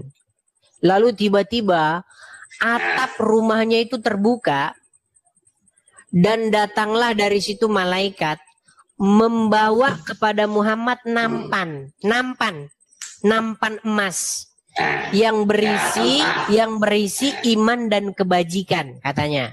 Jadi iman dan kebajikan ditenteng-tenteng di nampan. Kemudian akhirnya dada Muhammad itu dibelah. Dibelah. Kemudian diambillah itu hatinya, entah hati entah jantung lah itu katanya. Terus dibawa itu jeroannya itu. Ya. Dibawa, dicuci dengan air zam-zam. Kucur. Ya pasti nggak pakai rinso nyucinya ya. Lalu akhirnya dimasukkan lagi ke dalamnya. Lalu ditambahkanlah iman dan kebajikan yang dibawa dalam nampan tadi itu. Dimasukkan ke dalamnya. Pertanyaan saya kepada Anda. Apakah itu peristiwa historikal atau dongeng-dongeng isapan jempol? Silakan. Yang disebut emas sampai sekarang masih ada emas kan? Ada. Ya, teman-teman siapin paramek bodrek sama saya ya. Silakan. Diibaratkan di Napan tadi, kenapa emas? Karena kan yang paling bernilai kan emas. Kan gitu. Yang ditanya apakah itu peristiwa, apakah itu historical? Apakah itu peristiwa-peristiwa yang historis benar-benar terjadi atau hanya dongeng? Benar. Benar terjadi. Edis kan tadi Edis kan tadi bernarasi. Oke, berarti dadanya dibelah. Kan mulai. Tadi kan Edis bernarasi. Yang namanya dongeng itu tidak ada sejarahnya. Setuju? Setuju kan? Bukan itu yang saya bilang. yang namanya dongeng sebentar. Saya ulangi lagi. Kasus emas. Ya kasus emas Napan tadi, apakah itu dongeng atau tidak? Bisa dibuktikan. Itu kan yang disinggung. Bukan itu yang saya bahas, bukan itu. Apakah peristiwa itu benar-benar terjadi di alam nyata atau hanya dongeng-dongeng saja? Benar. Oke, baik. Berarti dada Muhammad betul-betul dibelah. Kenapa jadinya kalau dibelah dipasang balik Yesus saja bisa mati hidup lagi? Lah, ditanya apa? Lari apa? Saya tanya dulu, berarti benar-benar dibelah dadanya. Dibelah dalam arti kata dimasukkan yang kebaikan tadi. Oke. Kebaikan itu sebentar, saya tanya kepada Anda. Kebaikan itu wujudnya kayak apa? Kayak orang Islam. Kejahatan tuh kayak hotel. Gus, pelan-pelan ya. Sebentar, kita ngomong serius nih. Gini Gus, tutup sebentar. Sebentar. Tutup botol, tutup aqua, ada fisiknya, betul? Kebajikan, saya tanya kepada Anda, kebajikan itu ada fisiknya nggak? Tidak. Oke, lalu bagaimana perlakuan? Tenang dulu Gus, tenang. Lalu bagaimana? Amang teh aguy ya. Aguy. Dengar dulu, dengar. Tutup botol ada fisiknya.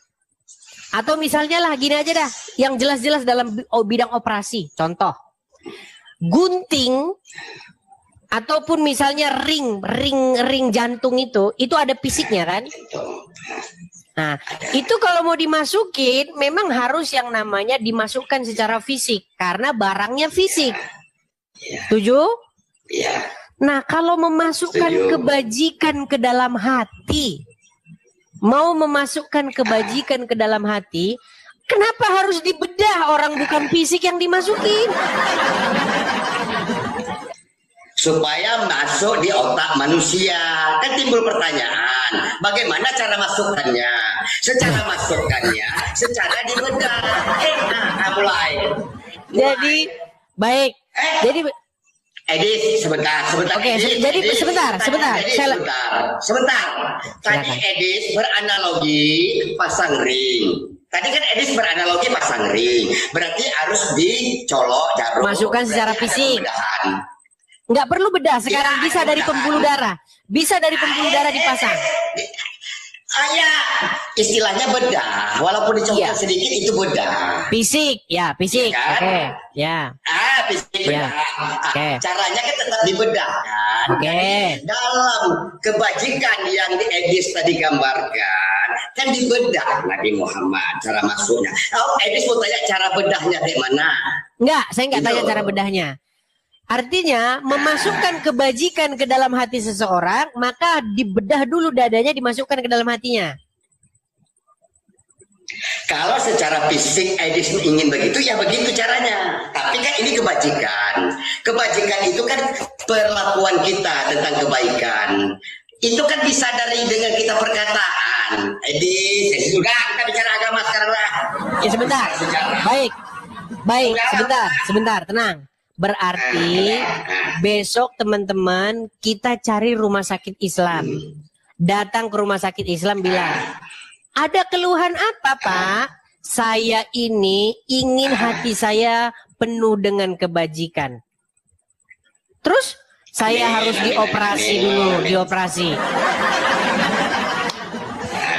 Bagaimana mungkin memasukkan sesuatu, tenang dulu. Kan tadi Anda udah ngomong, gantian saya betul? Dengan bedah buku atau bedah buku harus gantian saya dulu ngomong, Gus. Tenang, Gus. Ya, Tenang. bedah buku. Tenang.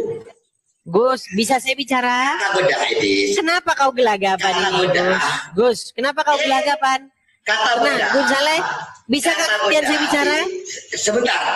Gun Saleh, tadi kan Anda udah bicara, boleh gantian saya bicara? Aku takut mereka teman-teman, ketakutan dia bicara. Bisa saya bicara? Bisa saya bicara? Sedikit aja, itu dia. Kata bedah tidak konotasinya hanya ke medis, bisa bedah buku. Yes. Udah. Bisa saya tanggapi? Siap. Baik. Bedah buku, kan kena pelanggaran lagi kan. Aduh, kenapa? Mana ini? Kenapa? Aman. Kok pelanggaran itu ada tombak-tombak. Jangan ada tombak-tombak, santai bos. Begini, Gun Saleh. Bedah buku itu beda dengan bedah dada. Kalau bedah buku, bukunya dibuka. Kalau bedah dada, dadanya yang dibuka, didedel. Nah, makanya begini yang saya tanyakan kepada Anda. Saya belum selesai ngomong, Anda kok udah gelagapan begitu sih? Jangan gelagapan. Berarti bedah itu tidak mesti ke medis kan? Bisa juga ke fisik bedah buku kan? Oke, yang kita bahas kan bedah dadanya Muhammad. Bus, salah kok sadis. Bus, udah apa lagi? Oke, kalau bedah dadanya Muhammad itu dadanya betul-betul didedel nggak, dibelah nggak? Seperti bedah buku. Seperti bedah buku. Terus gimana ngeluarin, dicuci air jam-jamnya? Udah pokoknya udah terjawab tadi. Peristiwa pembedahan dada Nabi Muhammad. Bukan pasti. Ini betul-betul dibedah loh, didedel dadanya loh. Baik, saya bacakan. Bedel. Loh iya, dibelah betul lah. Gimana? Baik, saya bacakan. Bedah buku. Nah, sabar. Perhatikan. Pembedahan dada Nabi ini beda dengan pembedahan buku. Masa bedah buku? Perhatikan. Pembedahan dada Nabi Shallallahu Alaihi Wasallam. Ketika Rasulullah Shallallahu Alaihi Wasallam sedang menggembalakan kambing. Nah, kemarin tidur, sekarang menggembalakan kambing. Nah, menggembalakan kambing milik keluarga. Tenang, Halimah binti Abu Zuhaib dan seterusnya. Tiba-tiba Rasulullah SAW didatangi dua malaikat. Lalu keduanya membelah dada Nabi SAW, mengeluarkan bagian yang kotor dari hatinya. Peristiwa ini telah dijelaskan oleh Anas bin Malik dalam kitab hadis sahih yang diriwayatkan oleh Imam Muslim. Perhatikan. Ketika aku sedang berada di belakang rumah bersama saudaraku menggembalakan anak kambing, tiba-tiba aku didatangi dua orang laki-laki. Mereka mengenakan baju putih dengan membawa baskom yang terbuat dari emas penuh dengan es. Kedua orang itu menangkapku, lalu membedah perutku. Keduanya mengeluarkan hatiku dan membedahnya. Lalu mereka mengeluarkan gumpalan hitam. Berarti betul-betul dibelah, betul? Edis, yang orang operasi tumor kan dibuang yang gumpalan hitam kan, habis itu ditaruh lagi hidup lagi kan. Berarti dibelah betulan, setuju? Iya. Oke. Iya. Oke, baik. Lalu mereka mengeluarkan gumpalan hitam darinya dan membuangnya. Kemudian keduanya membersihkannya dan menyucikan aku dengan air sampai bersih. Betul? Nah, berarti operasi betulan, setuju? Setuju. Nah, iya. Sudah. Jadi jangan Anda bilang bedah buku. Gimana? Baik, bentar, saya teruskan dulu. Saya teruskan. Berarti menurut Anda, kalau ada orang punya penyakit iri hati, dengki, berarti ke rumah sakit Islam supaya dioperasi, supaya iri dan dengkinya itu dikeluarkan dari hatinya. Setuju? Setuju? Sekarang ada sistem laser, pakai laser bisa. Sekarang pakai laser, oke, baik, pakai laser. Bentar, pakai laser, bentar. Nah,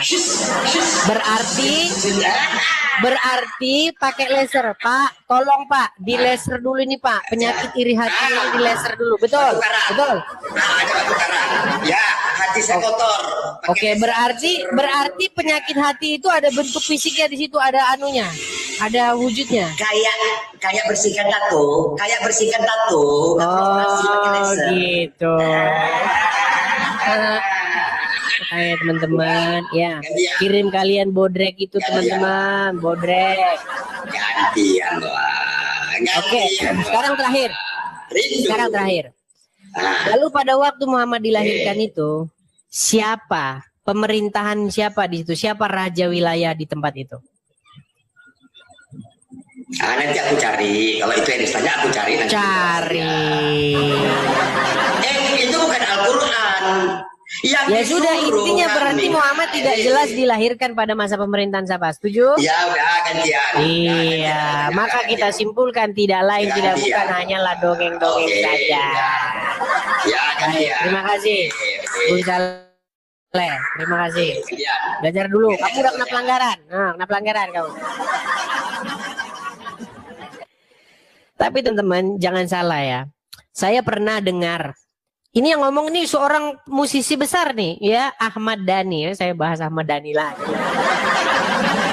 Jadi pernah saya menonton video Ahmad Dhani, dia bilang begini. Pada satu waktu datanglah orang Yahudi untuk membuktikan peristiwa Isra Mi'raj. Ya kan? Nonton sendiri videonya, ada itu, videonya masih ada. Cari aja video Ahmad Dhani itu. Nah, Ahmad Dhani, bayangkan sekali Ahmad Dhani loh. Kalau udah ngomong agama, ya seperti biasa mendadak pikun. Jadi tiba-tiba kan banyak orang nggak percaya nih tentang Isra Mi'rajnya Muhammad. Lalu orang tersebut berkata begini, coba angkat kakimu satu. Angkat, berdiri satu kaki. Coba yang satunya angkat lagi, jatuh dia.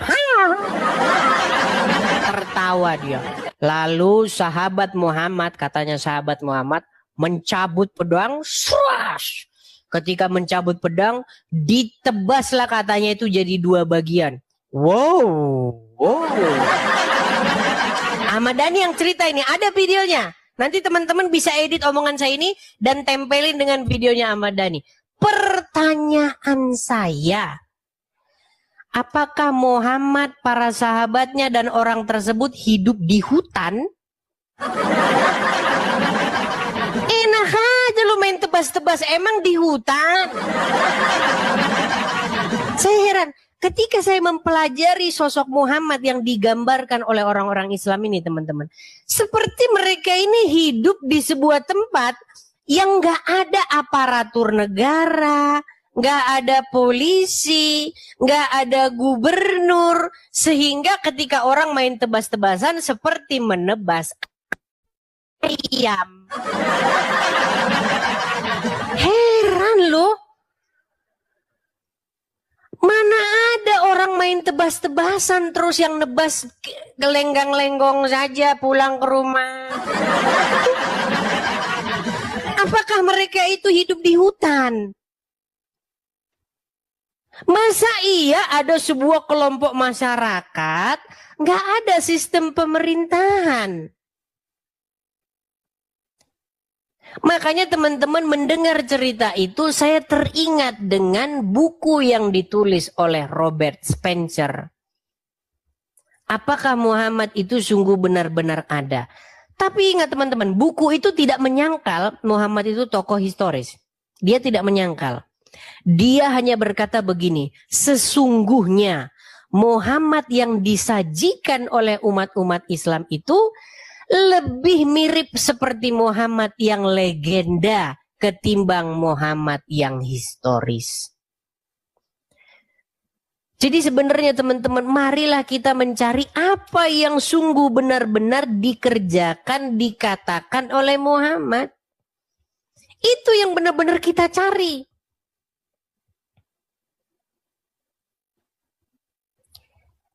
Jangan kita terlalu menghalu sehingga kita disuguhkan oleh cerita-cerita Muhammad yang fiksi, yang sebenarnya nggak pernah terjadi.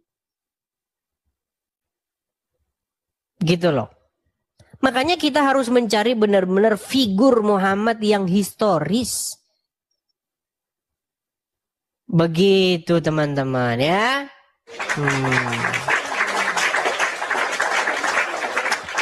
Teman-teman, saya sudah kena pelanggaran ini teman-teman, tapi pelanggarannya itu baru satu. Hanya dibatasi wilayah nih teman-teman. Aduh. Gimana teman-teman? Kita lanjut lagi besok. Karena sudah kena pembatasan. Ini makanya teman-teman tap-tap layarnya kurang kenceng ini.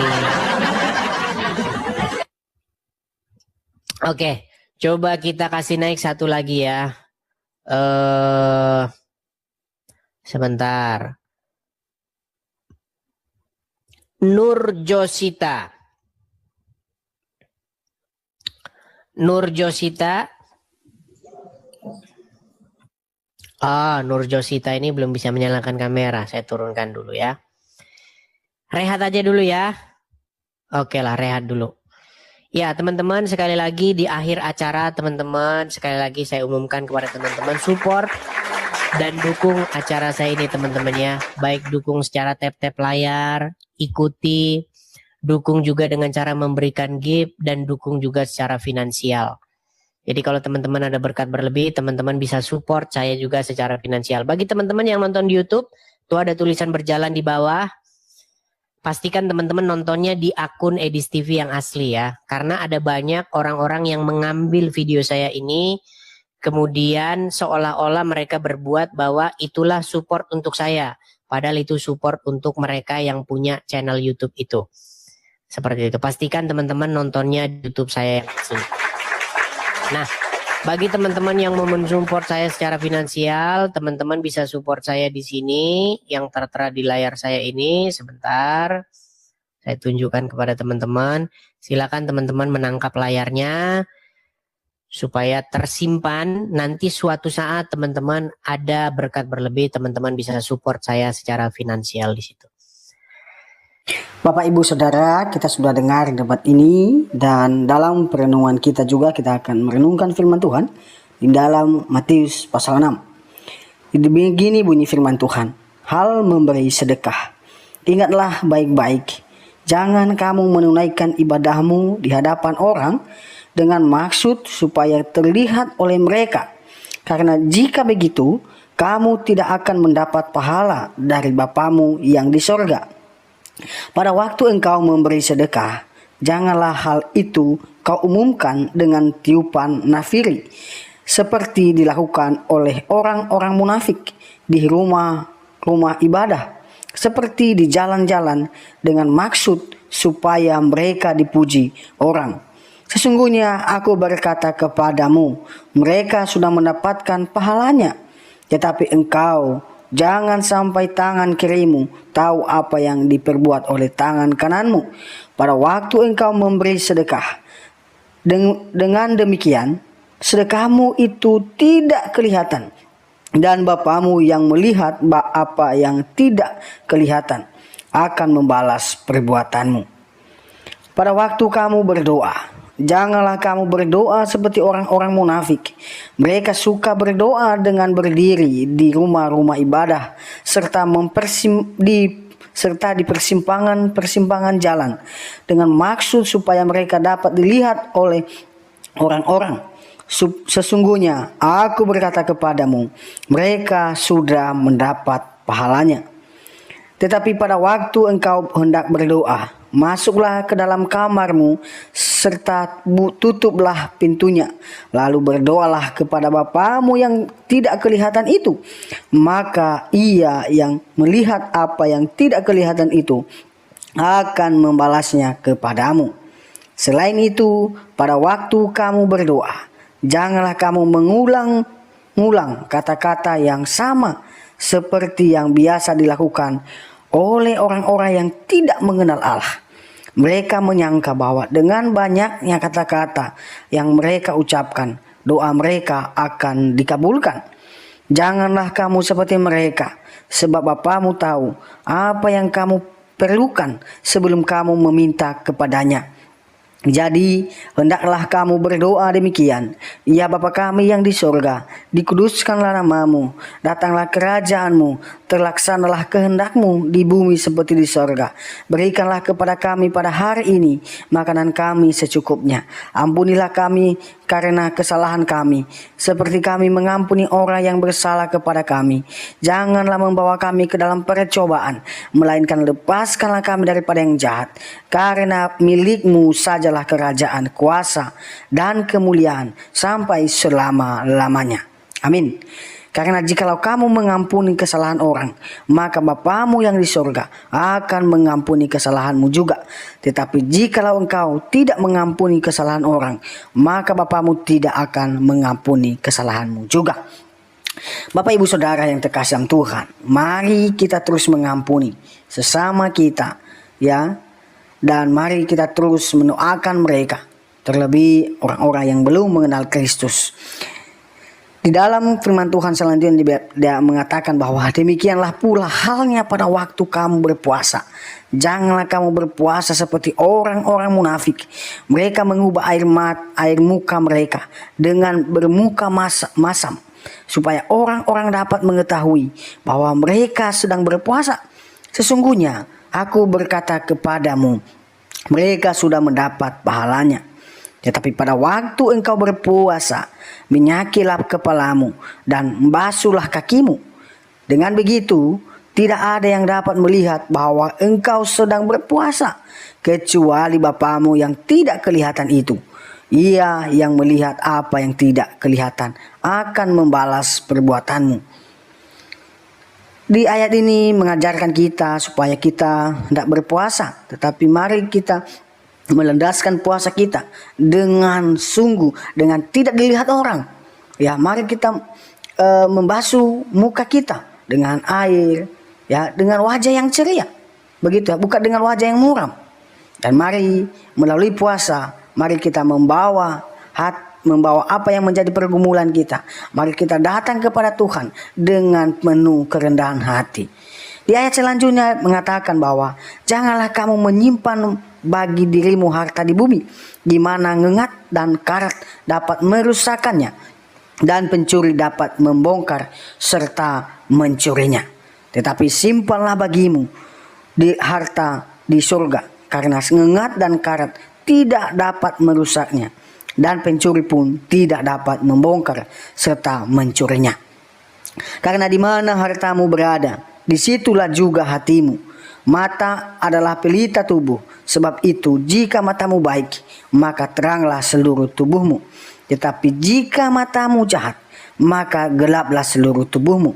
Jadi jika terang yang ada padamu menjadi gelap, betapa gelapnya kegelapan itu. Tidak seorang pun dapat mengabdi pada dua tuan.